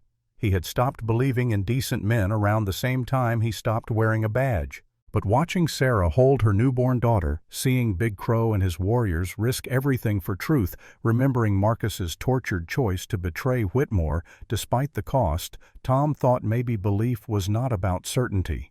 Maybe it was about choosing to hope, even when hope seemed foolish. Dawn came with gunfire, not from Marcus's men, but from a new direction. Riders approaching from the south, moving fast, firing as they rode. Tom counted 10, maybe 12. More of Whitmore's hunters drawn by reports of the mission standoff. Big Crow's warriors returned fire, dropping 2 riders before they reached cover. The new arrivals spread out, joining Marcus's force, turning 30 against 15 into 40 against 15. Tom found Marcus in the chaos, shouted over the gunfire. "Is this your doing?" "No. These are Whitmore's personal guard. He must have sent them when he learned I was here." Marcus ducked as a bullet spanged off stone near his head. "We're out of time, Brennan. They're going to rush the mission. Then we make them pay for every yard." The battle intensified. Apache warriors picked their shots carefully, making every bullet count. But ammunition was limited, and the attackers had no such constraints. They laid down suppressing fire, forcing defenders to keep heads down while other hunters maneuvered for better positions. A bullet shattered the window where Sarah crouched, showering her with glass. She cried out more from surprise than pain, clutching Emma protectively. The baby wailed, her first experience of violence loud and terrifying. Tom crawled to Sarah, checking for injuries, a cut on her cheek superficial. But her eyes were wide with the realization that this mission was becoming a tomb. "Take Emma down to the cellar," Tom ordered. "Stone floor, thick walls. Safest place if they breach the main level. I can fight. You can protect your daughter. That's more important." Sarah wanted to argue, but Emma's cries decided the matter. She descended into the mission's old wine cellar, a cool, dark space that smelled of earth and abandonment. Above her, the battle raged on the sound of it filtering down through stone like distant thunder. The attack came from 3 sides simultaneously.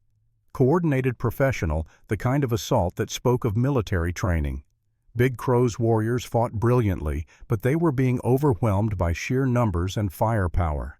Tom saw the moment they would lose. Saw it in the way hunters were advancing despite casualties, saw it in the dwindling ammunition of the defenders, saw it in Big Crow's eyes when the old warrior looked at him and nodded, a warrior's acknowledgement that this was likely their last stand. Then Marcus Cole did something that changed everything. He turned his gun on Whitmore's personal guard, shot the leader through the chest, shouted orders to the men loyal to him. "Anyone who wants to live, follow me. We're done being Whitmore's dogs." 15 of Marcus's 30 men responded, turning their weapons on their former companions. The battle dissolved into chaos. Hunter against hunter, loyalty fragmenting along invisible lines that Marcus had carefully cultivated during his years as Whitmore's enforcer. The fighting was brutal and close. Hand to hand in places, men grappling for weapons, old grudges surfacing in violence. Tom took advantage of the confusion to rally Big Crow's warriors pressing the attack, while Whitmore's forces were divided against themselves. When the smoke cleared 15 minutes later, the ground around the mission was littered with bodies. 17 dead, more wounded. Of the 40 men who had come to claim Sarah and the ledger, fewer than 10 remained capable of fighting. And those 10 were surrounded, outgunned, facing rifles held by men who no longer cared about bounties or payoffs. Marcus Cole lay in the dirt, blood spreading from wounds in his chest and stomach. Tom knelt beside him, knowing even before checking that these injuries were fatal. "Did we win?" Marcus asked, his voice weak. "You won. Turned the tide." Tom pressed cloth against the worst wound, but blood seeped through immediately. "Why'd you do it? Could have played both sides survive this." Marcus coughed, red flecks appearing on his lips. "Couldn't. Not after seeing that baby. Emma, she deserves better than a world where men like Whitmore run things. Deserves better than what Billy got. You gave her that chance. Good." Marcus's hand found Tom's arm, gripped it with failing strength. "Tell her about her Uncle Marcus someday. Tell her I wasn't always good, but I tried to end better than I started." "I will." Marcus's eyes drifted closed. His breathing rattled, slowed, stopped. Tom closed the dead man's eyes and stood, adding another name to the list of those who had died so Emma Rivers might live. Sarah emerged from the cellar. Emma quiet now in her arms. She looked at the carnage, at the price paid in blood for her survival, and something hardened in her face. This was no longer just about vengeance or justice. This was about making sure all these deaths meant something. "How many did we lose?" she asked Big Crow. 4 warriors, good men. They died protecting our people's future." The old Apache looked at Emma. "They died protecting her." The remaining hunters who had survived and surrendered were disarmed and sent back toward Phoenix with a message. "Tell Whitmore his empire is crumbling. Tell him the ledger is going to judge Garrett. Tell him to prepare for justice." Big Crow and his warriors could not travel with them to Santa Fe. Their presence would draw too much attention, make the journey more dangerous rather than safer. But they had bought time, bought safety, bought a chance. "We will return to our lands," Big Crow told Sarah as they prepared to part ways. "We'll rebuild what Whitmore destroyed. And when that ledger brings him down, we will reclaim the earth he stole from us." Sarah embraced the old warrior. "Thank you, grandfather, for everything. Thank your father. He planted the seed of justice. You are simply seeing it grown." Big Crow touched Emma's cheek one last time. Raise her strong, raise her proud. Teach her about her people, both Apache and white. Let her be the bridge that Daniel and Elizabeth never got to build. The Apache warriors rode east back toward lands that held both memory and hope. Tom and Sarah rode west toward Santa Fe and an uncertain future, carrying 2 envelopes full of evidence and one tiny baby who slept peacefully despite having spent her first 2 days of life in a war zone. They made camp that night 20 miles from San Miguel in a shallow canyon that offered protection from wind and visibility. Sarah nursed Emma, her body slowly recovering from childbirth, though exhaustion showed in every movement. "How much further to Santa Fe?" she asked. 2 weeks if we're careful, less if we push, but pushing risks the baby's health." "Then we're careful." Sarah looked down at Emma's face, so peaceful in sleep. "She's fought too hard to survive. I won't risk her now." Tom tended the horses, checked their remaining supplies. They had water for a week, food for less. Would need to hunt to stop in small settlements for provisions. Every stop was a risk, but starvation was certain death. As he worked, his mind turned over the events of the past days. The knock at midnight that had started this. Marcus's sacrifice. Big Crow's intervention. A premature baby born in an abandoned mission and surviving despite impossible odds. Maybe Sarah was right. Maybe decent men still existed, still fought for truth even when fighting seemed hopeless. Maybe the world was not entirely rotten, just wounded, and wounds could heal if enough people cared to try. "Tom," Sarah's voice pulled him from his thoughts. "Come here." He crossed to where she sat. Emma was awake now, her dark eyes tracking movement, trying to focus on the world she had been thrust into. "Hold her," Sarah said. "You helped bring her into this world. You should hold her in it." Tom took Emma carefully, this tiny human who weighed nothing and everything simultaneously. She looked up at him with eyes that saw more than they should understood, more than seemed possible. "What do you think?" Tom asked her. "Was being born worth all this trouble?" Emma made a small sound. Not quite a laugh, not quite a protest, just acknowledgement of his voice, his presence. Sarah smiled. "I think she likes you. Or she's too young to know better." They sat together in the firelight, 2 adults and 1 infant bound together by circumstance and shared survival. The stars wheeled overhead, ancient and indifferent.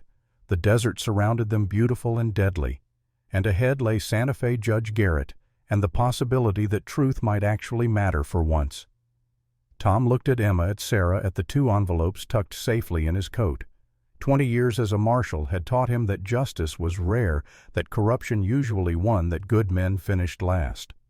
But watching this baby sleep, her tiny chest rising and falling with determined breaths, Tom thought maybe losing was acceptable if it meant fighting for something that mattered. If it meant dying, so Emma Rivers could grow up in a world slightly less poisoned than the one her grandfather had created. The fire burned low. Sarah slept. Emma nestled against Tom's chest, warm and alive and impossibly fragile. And Tom Brennan, who had opened his door to a stranger in a storm, who had killed a boy and lost a brother and spent 6 years dying in the desert, felt something he had not felt since wearing a badge gave him purpose. Hope. Dangerous, foolish, probably doomed hope, but hope nonetheless. 2 weeks to Santa Fe. 2 weeks to deliver evidence that could topple a judge and expose a system built on blood and bribes. 2 weeks to prove that sometimes, just sometimes, the desert did not claim everyone. Tom settled Emma gently beside her sleeping mother and took up his rifle. Keep watch. Stay alert. Protect what mattered. It was all any man could do, and for now, in this moment, it was enough. The desert changed as they traveled west toward Santa Fe. Red rock gave way to rolling grassland, sparse vegetation thickening into something almost lush by Arizona standards. They saw more travelers now, more settlements, more evidence of civilization pressing against the wild spaces Tom had hidden in for 6 years. Each encounter with other humans carried risk. Whitmore's reach extended far, his network of informants and hired men spread across the territory like spider silk, invisible until you were caught in it.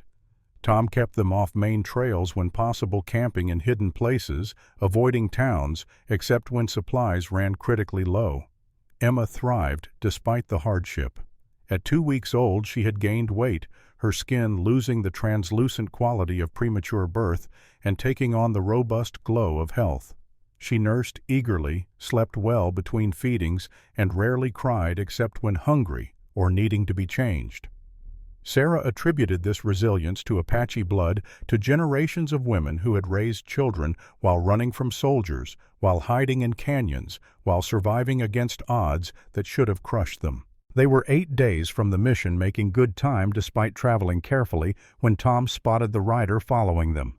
One man alone, keeping his distance but maintaining visual contact, not closing in for an attack, not veering away, just following, patient and persistent as a buzzard tracking wounded prey.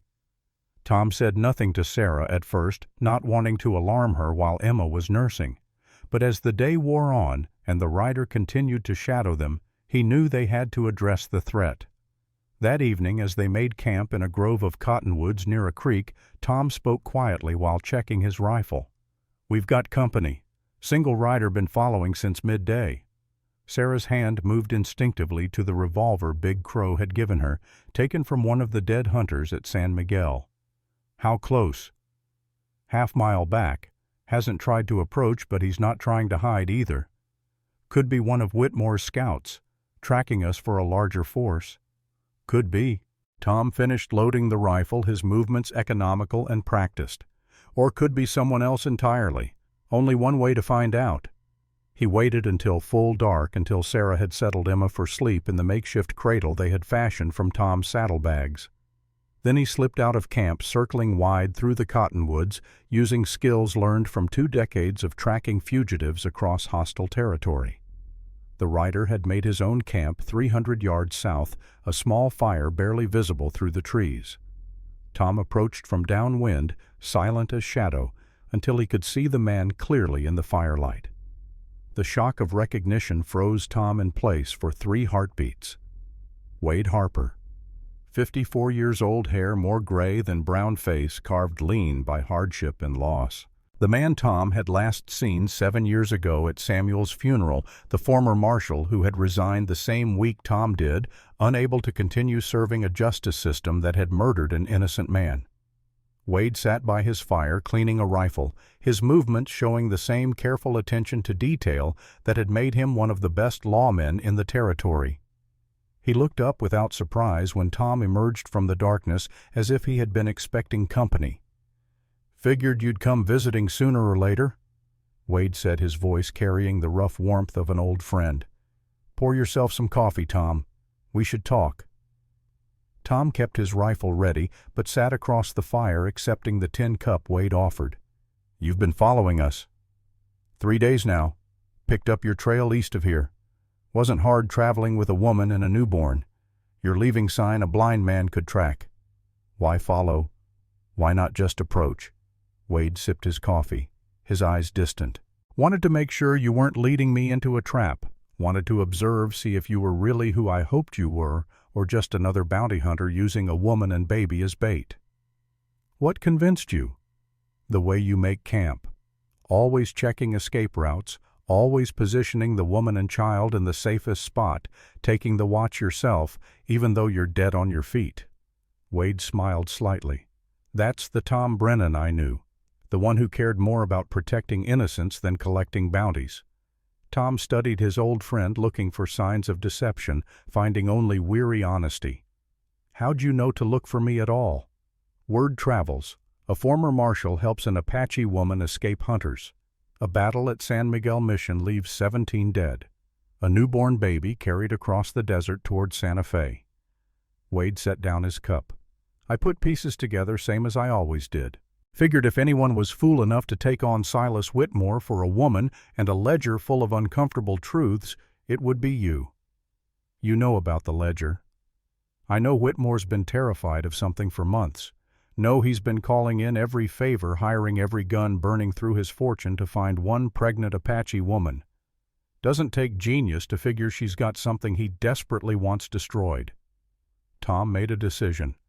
Trust was dangerous, but Wade had been more than a fellow marshal. He had been the closest thing to a brother Tom had after Samuel died. If he could not trust Wade Harper, he could not trust anyone. The ledger documents 20 years of corruption, bribes, fixed trials, murders disguised as legal executions, and proof that Whitmore ordered the massacre of an Apache village to steal land for a silver mine. Tom watched Wade's face carefully. Sarah Rivers is carrying that ledger to Judge Garrett in Santa Fe, along with testimony from a dying bounty hunter that corroborates everything. Wade was quiet for a long moment. When he spoke, his voice carried the weight of old grief. The Apache massacre in '82. I heard rumors about it back then. Heard it wasn't tribal warfare like the official report claimed. But I was already gone by then, already running. Running from what? Wade stood, walked to the edge of firelight, his back to Tom. From Silas Whitmore. From a choice I made that cost me everything. The story came slowly, painfully, like poison being drawn from an infected wound. 7 years ago, Whitmore had hired Wade to kill Judge Harold Garrett. Wade had taken the job needing money, telling himself that one more death did not matter after all the killing he had done wearing a badge. But when Wade followed Garrett home, watched him play with 2 orphaned granddaughters he was raising, heard him read them bedtime stories about heroes and justice and doing right even when it was hard, Wade could not pull the trigger. He had walked away, returned Whitmore's money, said he did not kill decent men. 3 days later, the train carrying Wade's wife Sarah and 9-year-old son Michael was bombed. 7 people died. The investigation was cursory, the conclusion that a faulty boiler had exploded. But Wade knew it was Whitmore's retribution for defying him for showing mercy when mercy had not been purchased. I should have killed Garrett. Wade said, his voice barely above a whisper. Should have taken the blood money and kept my family safe. Instead, I got righteousness and 2 graves in a Kansas cemetery. Tom crossed to stand beside his friend. You chose right. Whitmore would have killed them anyway once you were no longer useful. Men like him don't leave loose ends. Maybe, or maybe I'm just telling myself that to sleep at night. Wade turned and Tom saw tears on the weathered face. I disappeared after the funeral.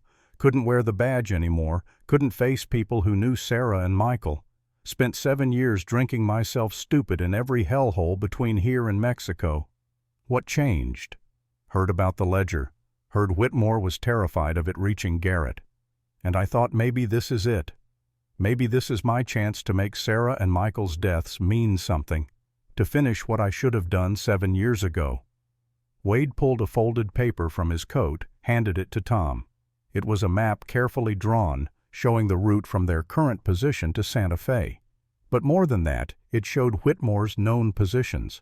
Hired guns stationed in towns along the main routes, sheriffs on his payroll, ranchers who would report any travelers matching Sarah's description.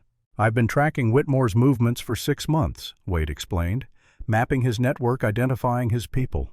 There's a safe route to Santa Fe, but it's longer. Adds 5 days to your journey. Sarah's still recovering from childbirth. The baby's only 2 weeks old. 5 extra days might be too much. 5 extra days alive beats dying on the fast route. Wade pointed to marks on the map. Whitmore has 20 men watching the main road.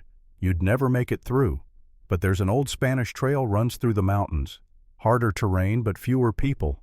Fewer chances for Whitmore's network to spot you. Tom studied the map, recognizing Wade's meticulous work. This was more than just sketched routes. This was intelligence gathered through months of patient observation, the kind of detailed planning that had made Wade one of the best marshals in the territory. Come with us, Tom said.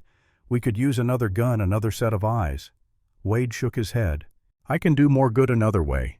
Whitmore doesn't know I'm alive, doesn't know I've been tracking him. I can get close, maybe get to his estate, find the second ledger he's been hiding. Second ledger. Financial records. Bank transfers, land deeds, payment receipts. Your ledger has names and dates. His has the paper trail that makes it impossible to deny. Together they're a noose around his neck. Wade's eyes burned with the intensity of a man who had found purpose after years of aimless grief. You get Sarah and her testimony to Garrett. I'll get the financial ledger. We'll bury Whitmore so deep he'll never crawl out. Tom wanted to argue to tell Wade this was suicide, that one man could not infiltrate Whitmore's estate and survive.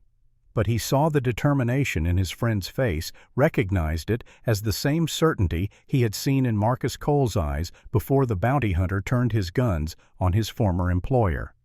Wade was going to do this regardless of Tom's objections. The only question was whether Tom would help or hinder him.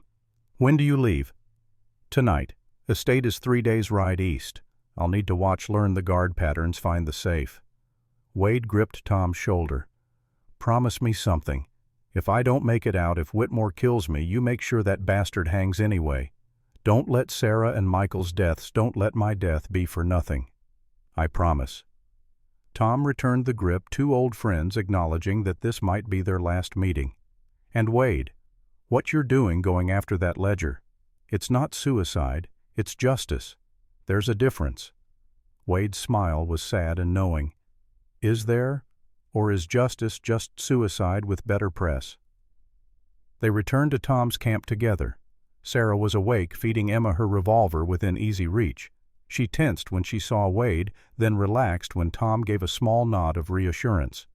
Sarah Rivers meet Wade Harper, former Marshal, current fool, one of the best men I've known.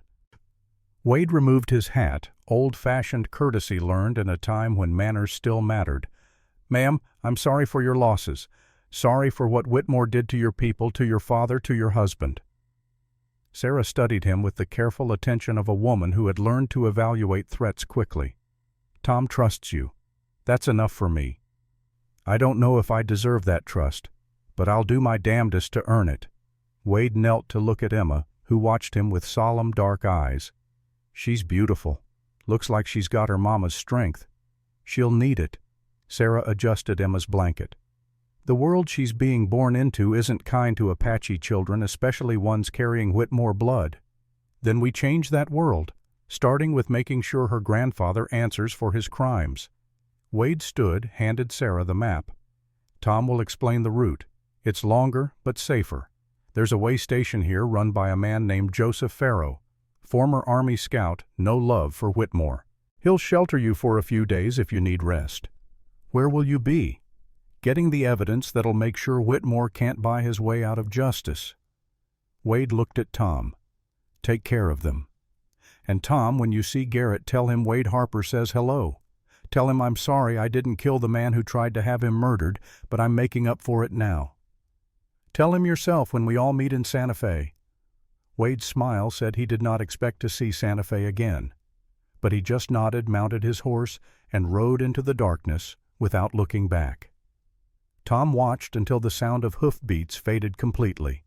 Beside him, Sarah spoke quietly. "He's not coming back, is he?" "No, but he's going to hurt Whitmore before he dies. Going to make sure we have everything we need to bury that bastard." They broke camp before dawn, following Wade's map through terrain that grew increasingly difficult as they entered the mountain passes. The trail was narrow in places, barely wide enough for the horses, with sheer drops that made Sarah clutch Emma tighter, even though the baby slept peacefully through the danger. But Wade's intelligence was good. They saw no other travelers, encountered no one who might report their passage to Whitmore's network. The silence was both blessing and curse, providing safety while amplifying the sense of isolation. On the third day following Wade's map, they reached Joseph Farrow's way station. It was a rough collection of buildings clinging to a mountain slope, positioned to service travelers taking the old Spanish Trail. Farrow himself was a bear of a man 60 years old, with a gray beard and eyes that missed nothing. "You'll be the woman and the marshal Wade sent word about," Farrow said, not making it a question. "Come in. Got hot food and clean beds. Baby looks healthy, but you both look like you've been rode hard and put away wet." The way station was Spartan but clean. Farrow fed them venison stew and fresh bread, the first hot meal they had eaten in over a week. Emma nursed contentedly while Sarah ate the baby's small sounds of satisfaction, the only conversation needed. After dinner, Farrow pulled Tom aside. "Wade sent a rider 3 days ago, told me you were coming, told me what you were carrying. Also told me Whitmore's offering $5,000 for information on your whereabouts." Tom's hand moved toward his gun. Farrow noticed and smiled grimly. "Relax, Marshal. I wouldn't take Whitmore's money if he offered 10 times that. Man's a cancer on this territory, corrupting everything he touches. Pharaoh poured whiskey into 2 glasses, handed one to Tom. But you should know 5,000 is enough to tempt men with fewer scruples than me. Every bounty hunter, every desperate farmer, every lawman on Whitmore's payroll is looking for you. How much further to Santa Fe? Week and a half if you push. 2 weeks if you're careful. Pharaoh sipped his whiskey. I can offer you 3 days' shelter, let the woman recover proper strength, let the baby grow a bit stronger. After that, you'll need to move. Whitmore's people check here sometimes, making sure I'm not harboring fugitives. They stayed the full 3 days. Sarah regained color in her face, flesh on her bones. Emma grew noticeably, her tiny features filling out her grip, strengthening. Tom used the time to tend the horses' repair equipment, prepare for the final push to Santa Fe. On the morning of the 4th day, as they prepared to leave, Pharaoh handed Tom a package wrapped in oilcloth. Supplies for the road, dried meat, hardtack coffee, and this. Inside the package was a small pistol lady size with a carved grip and clean mechanism. For the woman, just in case things go wrong and she needs more than that big revolver. Sarah accepted the weapon with a nod of thanks. She had learned to shoot during her months of running, had killed at least one of Whitmore's hunters during the battle at San Miguel. The pistol would fit better in her hand, be easier to draw while holding Emma. One more thing, Pharaoh said. Got word 2 days ago. Wade Harper was seen near Whitmore's estate. Don't know if he got what he was after, but Whitmore's people are looking for him now. Tom's stomach sank. Is Wade alive? Don't know. The report just said he was spotted, not captured. If he's half as good as his reputation, maybe he got in and out clean. Pharaoh did not sound convinced. But if he didn't, if Whitmore has him, you need to move fast. Whitmore will torture him for information about you and the woman. They rode hard after leaving the way station, pushing the horses to their limits without breaking them. The terrain was less treacherous now, the mountains giving way to high desert plateau. Santa Fe was close, perhaps 5 days if they maintained this pace. Close enough to taste hope. Close enough to start believing they might actually survive this. The attack came on a bright afternoon under a sun that made the desert shimmer like water. 6 riders appeared from a draw. Tom should have checked more carefully, their approach masked by terrain and his own exhaustion.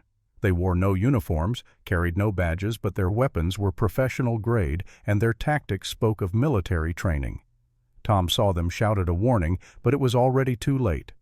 The riders had positioned themselves perfectly, cutting off retreat, forcing Tom and Sarah into a narrow canyon with no escape. Brennan. The leader was a tall man with pale eyes and a voice like breaking glass. You know why we're here. Give us the woman and the ledger and we'll let you live. Tom's rifle was already in his hands. That's the same lie every hunter has told me. Getting repetitive. Then let me be more honest. Give us what we want or we'll take it from your corpse, and the woman will wish she'd died quick like you. Sarah had dismounted, was sheltering Emma behind a boulder, her new pistol drawn. Tom, there's too many. I know. Tom's mind raced, calculating odds angles, desperate strategies. 6 trained fighters against 1 exhausted former marshal and a woman 2 weeks out from childbirth. The math was brutal and honest. The pale-eyed leader raised his hand, about to signal his men to attack, when the gunshot echoed across the canyon. Not from Tom's rifle, not from Sarah's pistol, from above. One of the hunters toppled from his saddle, blood blooming from a chest wound. The others scattered, seeking cover, trying to identify the shooter. From the canyon rim, a familiar voice called down. Any of you boys want to live, you'll ride out now. Count of 3. Wade Harper stood silhouetted against the sky, rifle smoking in his hands, but he was not alone. Beside him stood Judge Harold Garrett himself, flanked by 6 United States Marshals, all armed and aimed at the hunters below. The pale-eyed leader looked up, saw the impossible odds, and made the smart choice. He and his remaining men mounted and rode hard away from the canyon, leaving their dead companion behind.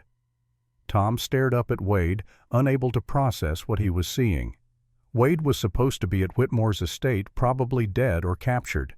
Instead, he was here alive with the one man Tom had been desperately trying to reach. Wade and Garrett descended into the canyon by a switchback trail Tom had not noticed in his panic. As they approached, Tom could see Wade was wounded, a crude bandage wrapped around his left arm, blood seeping through despite the binding.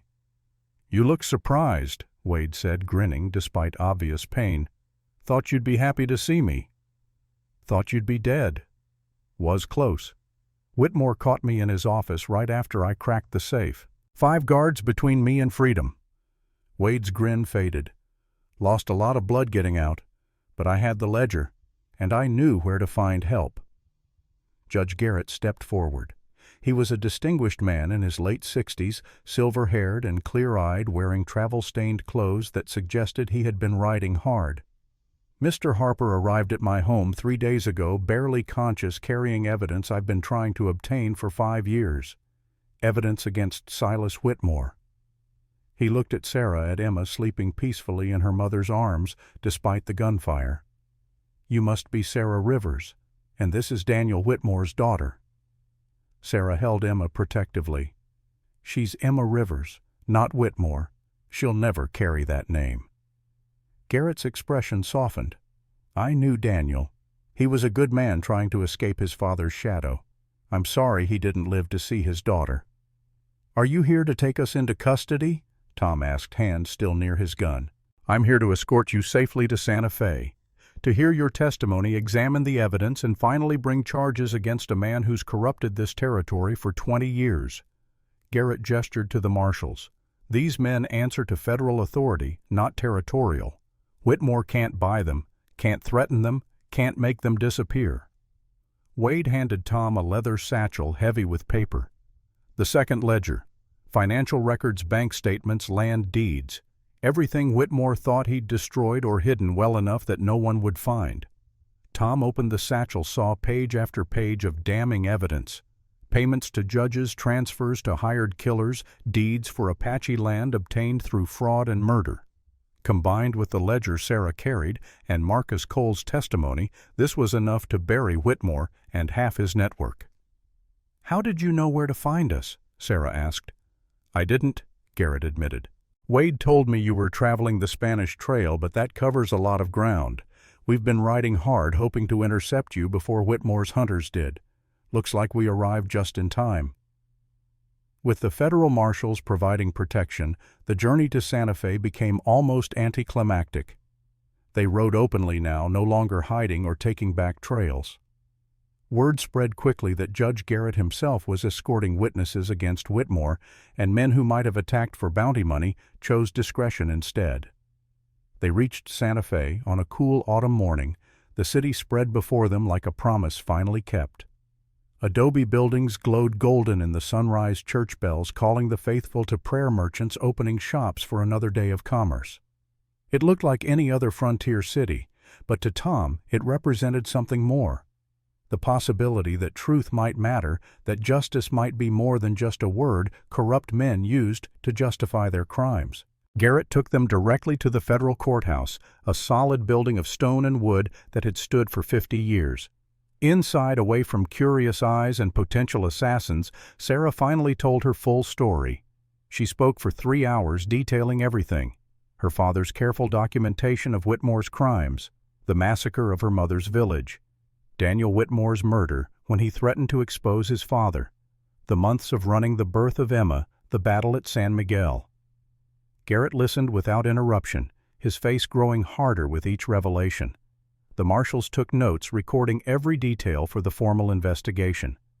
When Sarah finished, Garrett opened both ledgers, examining the evidence with the careful attention of a man who understood its value. "This is extraordinary work. Your father must have been meticulous, patient, brave beyond measure. He believed in justice, believed that documenting truth was the first step toward achieving it."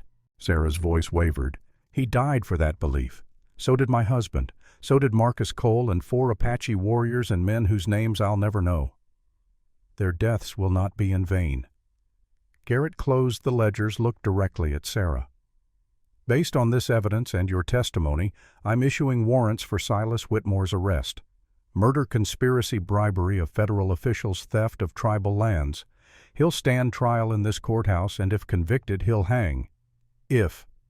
Tom could not keep the skepticism from his voice. With all this evidence, how could he not be convicted? Because Whitmore still has resources.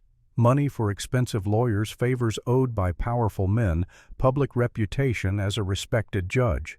Garrett's expression was grim. We have the truth. But truth alone doesn't always win in a courtroom. We need to be prepared for him to fight back. The fight came sooner than expected. That afternoon, as Tom stood watch outside the courthouse, a messenger arrived with a letter for Garrett. The judge read it, his face darkening, then handed it to Tom without comment. The letter was from Whitmore. Written in elegant script, it was a masterpiece of veiled threats and legal maneuvering. Whitmore claimed the ledgers were forgeries, that Sarah Rivers was a known fugitive wanted for multiple murders, that Tom Brennan was a disgraced former marshal with a grudge against the territorial justice system. And then, at the end, the real threat.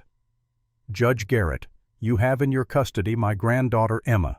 As her only living blood relative and as a respected officer of the court, I demand immediate custody of the child. Failure to comply will result in legal action against you personally, as well as criminal charges against those who have kidnapped and endangered an innocent infant. Sarah was reading over Tom's shoulder. When she finished, her face had gone pale. He can't take Emma. He can try, Garrett said. And with the right lawyer, the right judge, he might succeed. Blood relation carries weight in custody cases, and Whitmore is still officially a respected territorial judge. We haven't convicted him yet. So what do? We move fast. I'm calling a grand jury tomorrow, presenting all evidence, seeking indictments on every charge we can prove. Once he's formally accused and in custody, his claim to Emma becomes much weaker. Garrett looked at Sarah with sympathy and steel. But until then, you need to protect your daughter. Keep her close trust, no one outside this courthouse. That night, Tom stood guard outside the room where Sarah and Emma slept. Wade was down the hall, his wounded arm bandaged properly by a doctor Garrett trusted. The federal marshals rotated watches, but Tom could not sleep, could not stop thinking about Whitmore's letter. The man was cornered, desperate, facing death if the evidence held up in court. Desperate men did desperate things. And Whitmore had spent 20 years building a network of violence and corruption that would not dissolve just because a judge issued warrants. The attack came at midnight. Not a frontal assault, but something more insidious. A fire started in the courthouse basement, smoke filtering up through floorboards, filling halls with choking darkness. The fire bell clanged, alarm people shouting confused voices in the night. Tom grabbed Sarah and Emma, wrapped them both in a wet blanket, and led them through smoke toward the nearest exit. But the exit was blocked, flames already climbing the walls, heat intense enough to drive them back. Wade appeared through the smoke, his face grim. Backstairs, this way. They followed him, coughing eyes streaming, Emma wailing in terror. The back stairs were clear, leading down to a courtyard where marshals were organizing bucket brigades to fight the flames. Garrett stood in the courtyard directing efforts, his face soot-stained but determined. When he saw Tom and Sarah emerge, relief flooded his features. Thank God, I thought you might be trapped. The ledgers, Sarah gasped. Where are the ledgers? Garrett's face told the answer before his words did. In my office, in the safe, which is now surrounded by flames. The courthouse burned through the night, despite every effort to save it. By dawn, the building was a smoking ruin, walls collapsed, roof gone, 50 years of records reduced to ash and memory. And with it, the first ledger, William Rivers's original documentation. The evidence Sarah had carried across the desert, destroyed by fire, that investigators would later rule accidental.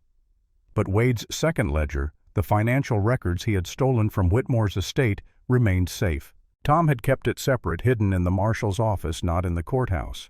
One ledger lost, one ledger surviving. He did this, Sarah said, her voice flat with shock and rage. Whitmore burned it, destroyed his own crimes. We can't prove it. Garrett's voice carried the exhaustion of a man watching justice slip through his fingers. The investigation will be conducted by territorial authorities, who answer to Whitmore. They'll rule it accidental, and there's nothing I can do. Wade limped over, his wounded arm hanging useless. So that's it. He wins after everything, all the deaths, all the fighting. Whitmore just walks away. Unless we find something else, some other evidence, some witness he can't intimidate or kill. Garrett looked at Sarah. Your testimony is still valuable. If you're willing to testify in open court under oath, it might be enough to at least damage his reputation, make him vulnerable to future prosecution. And Emma.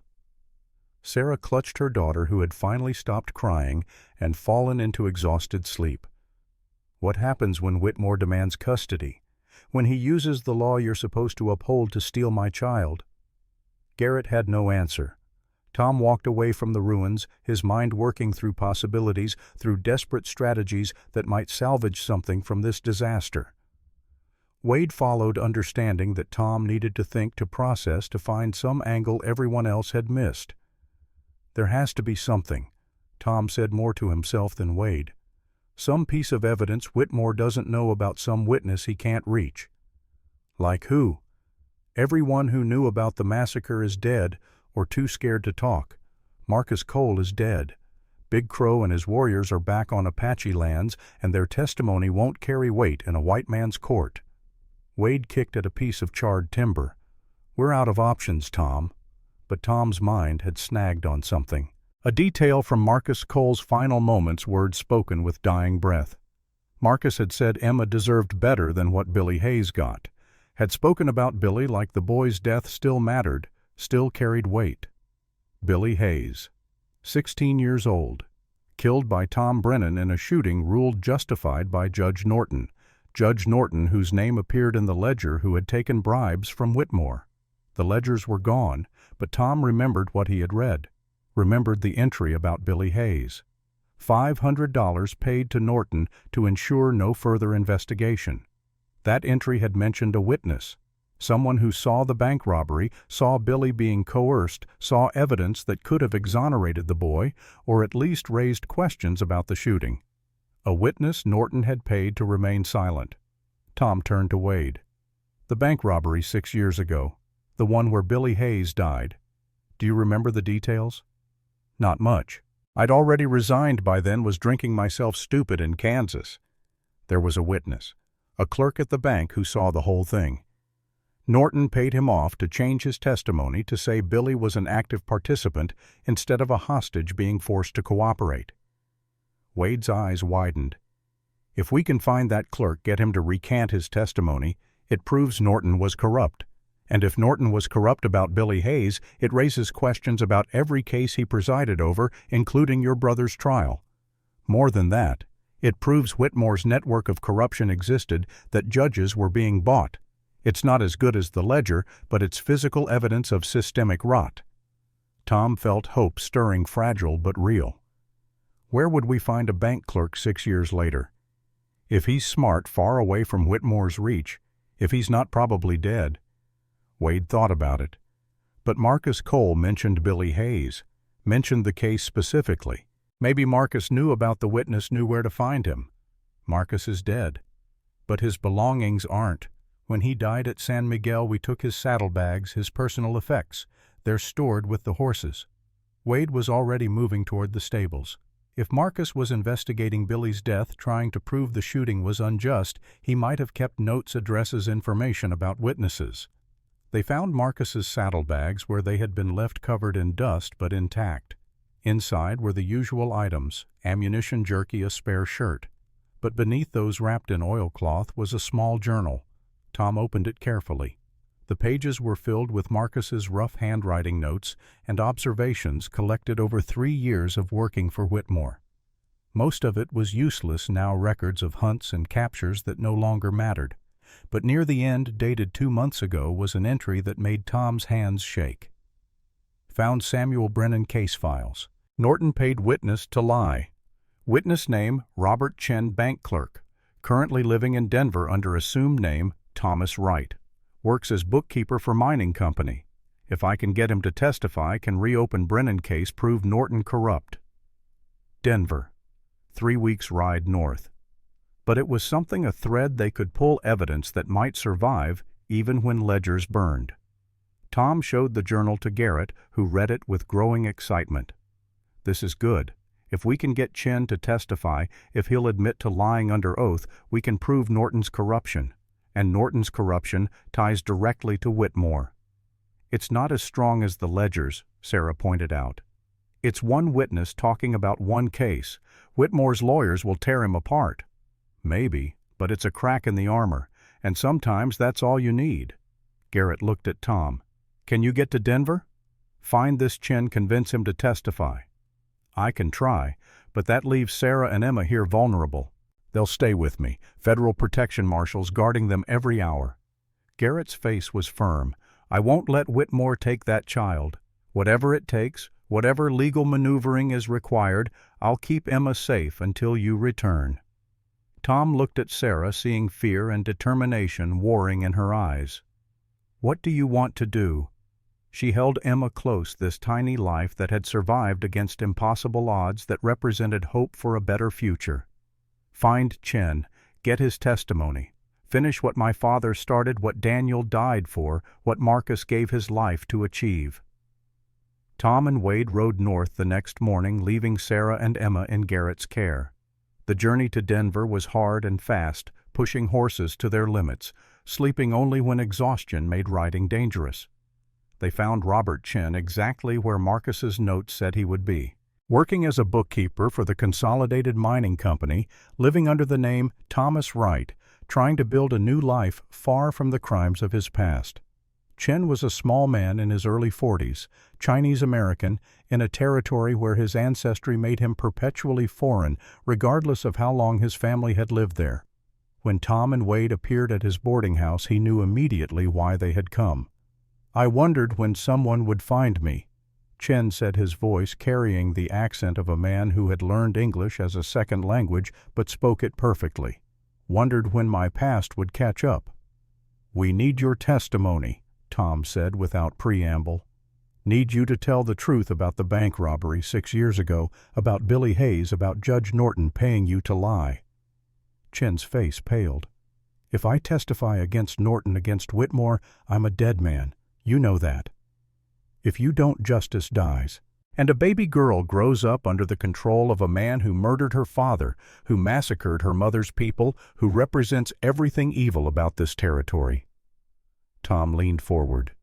"I'm not asking you to be a hero. I'm asking you to tell the truth. One time. In open court. Then we'll protect you, relocate. You give you a new life that's not built on lies." Chen looked at them both, seeing two weathered men who had given up everything for principles that might not even matter. "You really believe it will make a difference, that my testimony will bring down Silas Whitmore?" "I believe it's a start, and sometimes starting is all you can do." Tom's voice softened. "I killed Billy Hayes. Shot him because I believed I was doing right, because I trusted a system that was rotten. Your testimony can't bring Billy back, but it can prove his death mattered, that the system that killed him can be held accountable." Chen was silent for a long time. Then he stood, moved to a small desk, and pulled out a ledger of his own. "I kept records," Chen said, moving to a small locked box beneath his bed. "Not as detailed as your ledgers, but enough. Every time Norton paid me, I wrote it down. Every witness I saw him bribe. Every case I knew was fixed. I thought someday I might need insurance." He pulled out a slim notebook, pages yellowed, but writing clear. He handed the ledger to Tom. Inside were details of dozens of cases, names of witnesses who had been paid or threatened, judges who had ruled according to bribes rather than evidence. It was not as comprehensive as William Rivers's original ledger, but it was enough. More than enough. "I'll testify," Chen said, "for Billy Hayes, for all the people Whitmore has destroyed, and for myself, so I can finally stop running from what I allowed myself to become." They returned to Santa Fe with Chen and his ledger arriving to find the city in turmoil. During their absence, Whitmore had made his move. He had filed legal motions demanding custody of Emma, had brought witnesses who testified to Sarah's unfitness as a mother, had used every legal trick and political connection to force Garrett's hand. The custody hearing was scheduled for the next day. Garrett had fought to delay it, but territorial judges outranked federal authority in family matters, and those territorial judges answered to Whitmore. "We're going to lose," Sarah said when Tom arrived at the courthouse where she and Emma had been sheltered. "The judge hearing the case is Mitchell Harrison. He's been on Whitmore's payroll for years. There's no way he rules in my favor." "Then we change the game." Tom showed her Chen's ledger, explained what they had found. "Harrison is in here. 3 cases where he took bribes to rule in Whitmore's favor. If we expose him before the hearing, force him to recuse himself, we get a different judge. And if the replacement is also corrupt, then we expose him too. Keep doing it until we find one honest judge or until Whitmore runs out of people willing to be publicly connected to his crimes." Garrett moved fast. He filed motions exposing Harrison's corruption, provided evidence from Chen's ledger, demanded the judge recuse himself. Harrison had no choice. With federal scrutiny and evidence of bribery continuing to hear the case would have meant criminal charges. The replacement judge was Amanda Blackwood, a woman in her 50s, who had built a reputation for fairness despite the obstacles her gender created in frontier justice. She was not in Chen's ledger, had no obvious connection to Whitmore, and most importantly, she had 3 daughters of her own. The custody hearing began the next morning. Whitmore sat at the plaintiff's table, looking every inch the distinguished jurist, his silver hair perfectly groomed, his clothes expensive and tasteful. He did not look like a man who had ordered massacres and corrupted an entire territory. He looked like someone's kindly grandfather. His lawyer was equally polished, presenting Whitmore as a grieving patriarch trying to save his only grandchild from an unsuitable mother. "Your Honor, Sarah Rivers is a fugitive who has spent months running from lawful authorities. She has exposed an infant to violence, to desert conditions, to circumstances that endangered the child's life. Judge Whitmore simply wants to provide his granddaughter with the stable, safe home she deserves." Judge Blackwood listened impassively. Then she turned to Garrett, who was representing Sarah. Response: "The child's name is Emma Rivers, not Emma Whitmore. Her mother has chosen that name specifically to separate her from a family legacy built on corruption and murder." Garrett stood, his voice carrying the weight of righteous anger. "And the circumstances Emma has endured were not created by her mother, but by her grandfather. By Silas Whitmore, who murdered Emma's father when Daniel threatened to expose his crimes, who ordered the massacre of Emma's maternal grandmother's village, who has spent months trying to kill Sarah Rivers and destroy evidence of his corruption." Whitmore's lawyer objected. "These are wild accusations without evidence. My client has never been charged with any crime." "Then let me remedy that." Garrett produced Chen's ledger along with sworn testimony from Robert Chen himself. "Your Honor, I have evidence of systemic corruption involving Silas Whitmore, including bribery of judges, intimidation of witnesses, and conspiracy to commit murder. I request this custody hearing be suspended pending criminal investigation." Whitmore's composure finally cracked. He stood, his voice sharp. "This is a vendetta by a federal judge who has exceeded his authority. I demand this farce end immediately." Judge Blackwood's eyes were cold. "Sit down, Judge Whitmore. You'll have your chance to respond." She examined Chen's ledger reading entries with growing concern. "Mr. Garrett, these are serious allegations, but even if true, they don't necessarily impact the question of custody. A man can be a criminal and still a caring grandfather." "He murdered Emma's father," Sarah said, standing despite Garrett's attempt to keep her seated. "Daniel Whitmore was a good man trying to escape his father's evil. When he threatened to expose the truth, Silas had him killed, made it look like an accident." "Can you prove this?" Blackwood asked. Sarah reached into her dress, pulled out a letter she had kept hidden for months. "This is from Daniel, written the week before he died.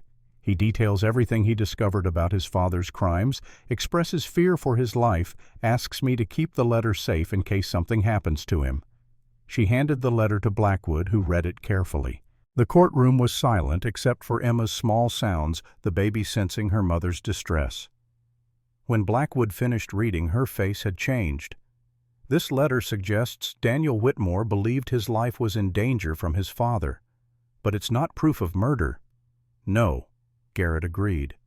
But combined with everything else, with Chen's testimony about corruption, with the pattern of violence and intimidation, it establishes a clear picture. Silas Whitmore is not a safe guardian for any child, least of all the daughter of a man he killed. Whitmore could contain himself no longer. "You have no proof I killed Daniel. No witnesses, no evidence, nothing but the ravings of a bitter woman and a disgraced federal judge who has always resented my success. What about the Apache massacre?" Tom spoke from where he stood at the back of the courtroom. "Do you have an explanation for the 47 people who died in 1882 so you could steal land for a silver mine?" Whitmore turned to face Tom, and for just a moment his mask slipped. Tom saw pure hatred, cold and calculating. "That massacre was investigated and ruled tribal warfare, ancient history that has nothing to do with my granddaughter's custody." "It has everything to do with it." Tom walked forward holding Marcus Cole's letter, the testimony the dying bounty hunter had written. "This is sworn testimony from Marcus Cole, written before his death and notarized by a federal marshal. He worked for you for 3 years and documented everything. He details the massacre, your orders, the cover-up. He names the men who carried out your commands. Marcus Cole was a known criminal who died in a shootout. His word is worthless. Is Robert Chen's word worthless?" Tom gestured to where Chen sat, the former bank clerk, looking small but determined. "Is the word of every witness you paid to lie, every judge you bribed, every lawman you corrupted? How many people have to testify before it stops being coincidence and starts being truth?" Blackwood raised her hand for silence. "Gentlemen, this hearing is about custody of a minor child, not a criminal trial.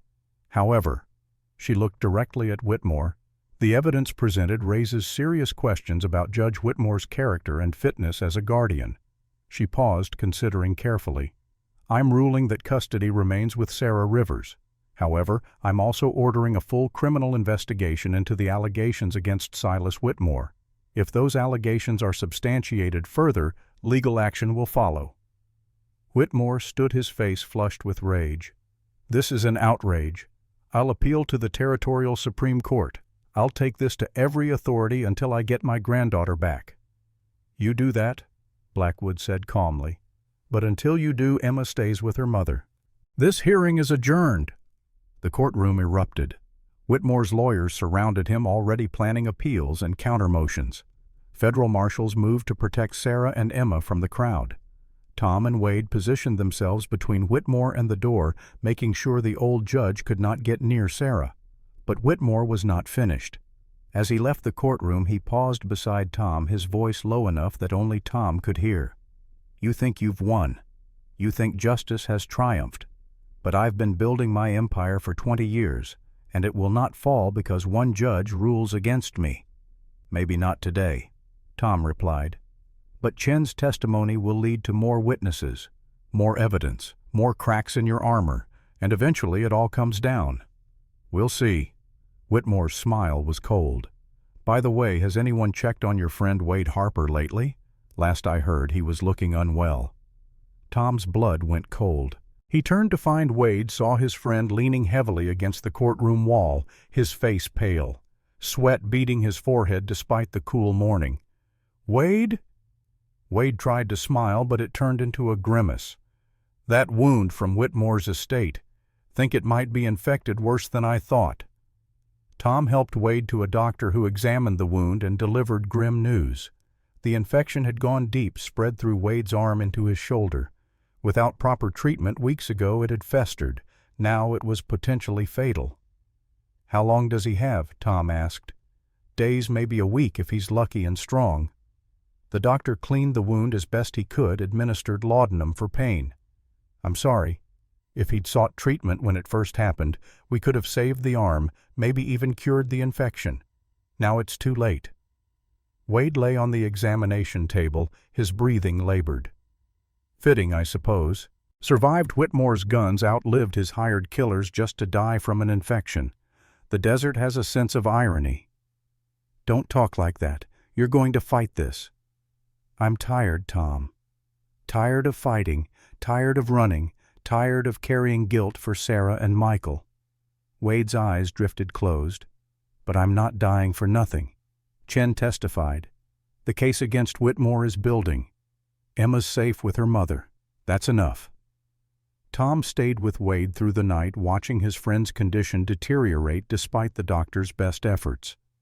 By morning, Wade was delirious, talking to people who were not there, reliving moments from a life that had held too much loss and too little peace. Sarah came to visit, bringing Emma.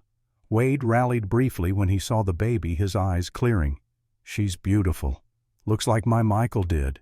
Same eyes. You helped save her, Sarah said gently. Helped give her a future. Good, that's good. Wade's hand reached out, touched Emma's tiny fingers. Tell her about her Uncle Wade when she's older. Tell her I wasn't always a drunk and a coward, that at the end I tried to do something right. I will. Wade's condition worsened through the week. The infection spread despite the doctor's efforts. On the 7th day after their arrival in Santa Fe, as the grand jury was hearing Chen's testimony, Wade Harper drew his last breath. Tom was beside him. Sarah brought Emma one final time. Wade's eyes cleared just enough to see the baby he had helped save. Worth it, Wade whispered. All of it. Worth it. Those were his last words. Tom and Sarah buried him in the Santa Fe cemetery next to other lawmen who had died in service to justice. Garrett spoke words over the grave honoring a man who had found redemption in his final days. Wade Harper gave his life so that truth might survive, Garrett said. He carried evidence out of the enemy's stronghold, found witnesses who could testify, and ultimately sacrificed himself so a child he never knew could grow up free. We honor his memory and his courage. Tom stood at the graveside long after everyone else left. Two friends dead now, Marcus and Wade, both killed by Whitmore's evil. How many more would die before this was over? But looking at Sarah holding Emma, seeing the baby smile, despite knowing nothing of the violence that had protected her, Tom thought maybe it was worth it. Maybe some things were worth dying for, worth fighting for, even when the odds were impossible and the cost unbearable. The criminal investigation into Whitmore proceeded slowly, as such things always did. Chen testified before a grand jury, providing detailed accounts of corruption.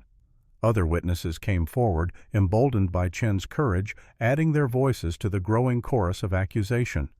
Whitmore fought back with every resource at his disposal. Expensive lawyers filed motion after motion. Friendly newspapers published articles questioning the witnesses' credibility. Political allies in the territorial government tried to quash the investigation.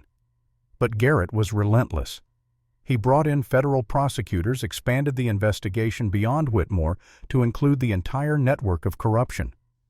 Judges were removed from office. Sheriffs were arrested. The rot that had infected Arizona territory for 2 decades finally faced reckoning.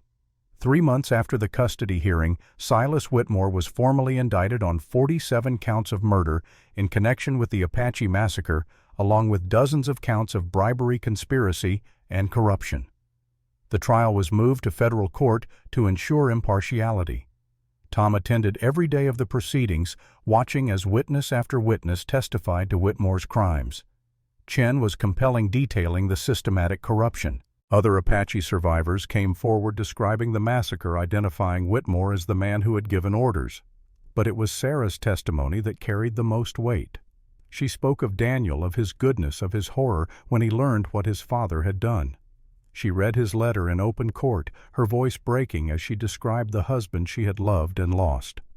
And she spoke of Emma, of the right every child had to grow up free from the evil of previous generations to build a life based on truth rather than lies. The trial lasted 6 weeks. The jury deliberated for 2 days. The verdict, when it came, was unanimous on all 47 murder counts and guilty on most of the corruption charges.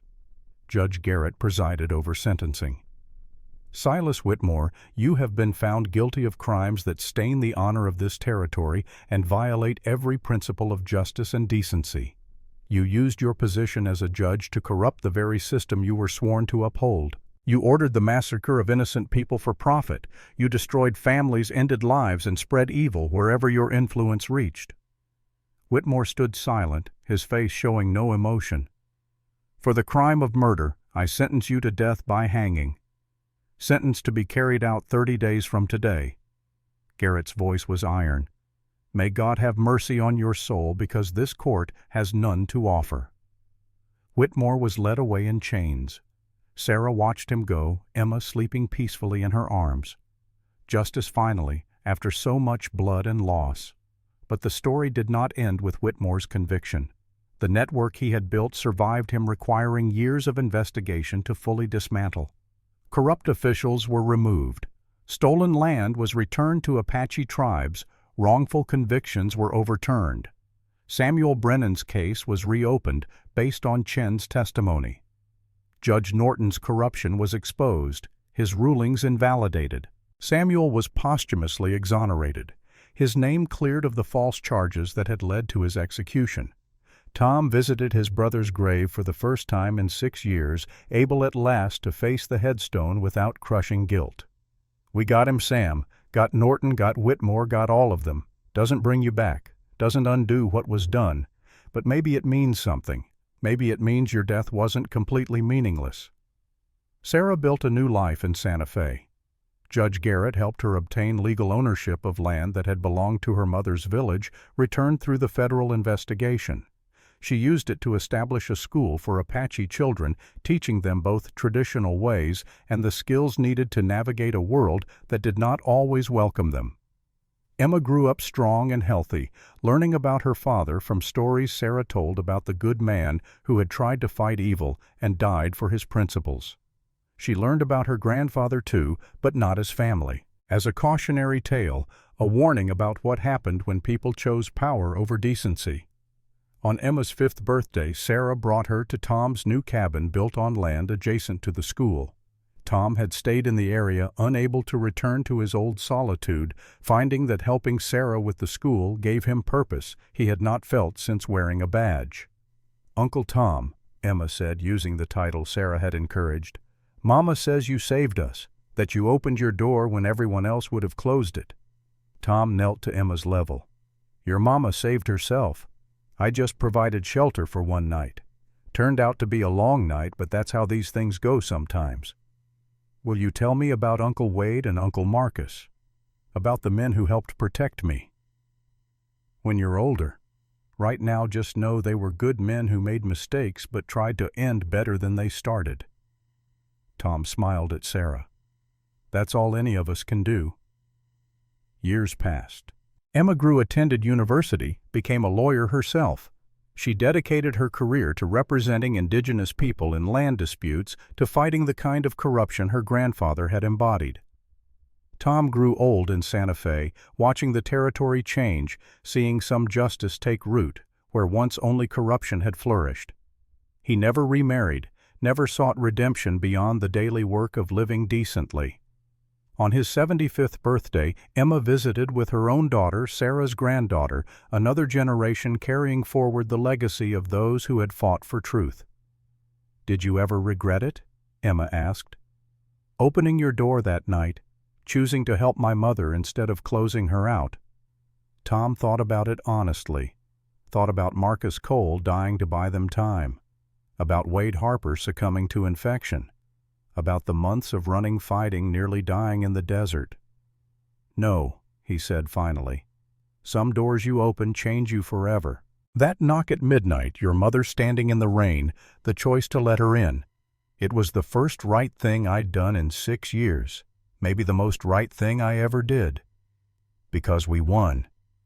Because Whitmore hanged. Because we tried. Win or lose, we stood against evil instead of pretending it didn't exist. That matters, Emma. More than victory, more than survival.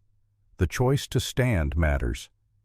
Emma's daughter, barely 3 years old, climbed into Tom's lap. "Tell me a story, great Uncle Tom." And so he did, as the desert sun set over Santa Fe, painting the sky in shades of blood and gold.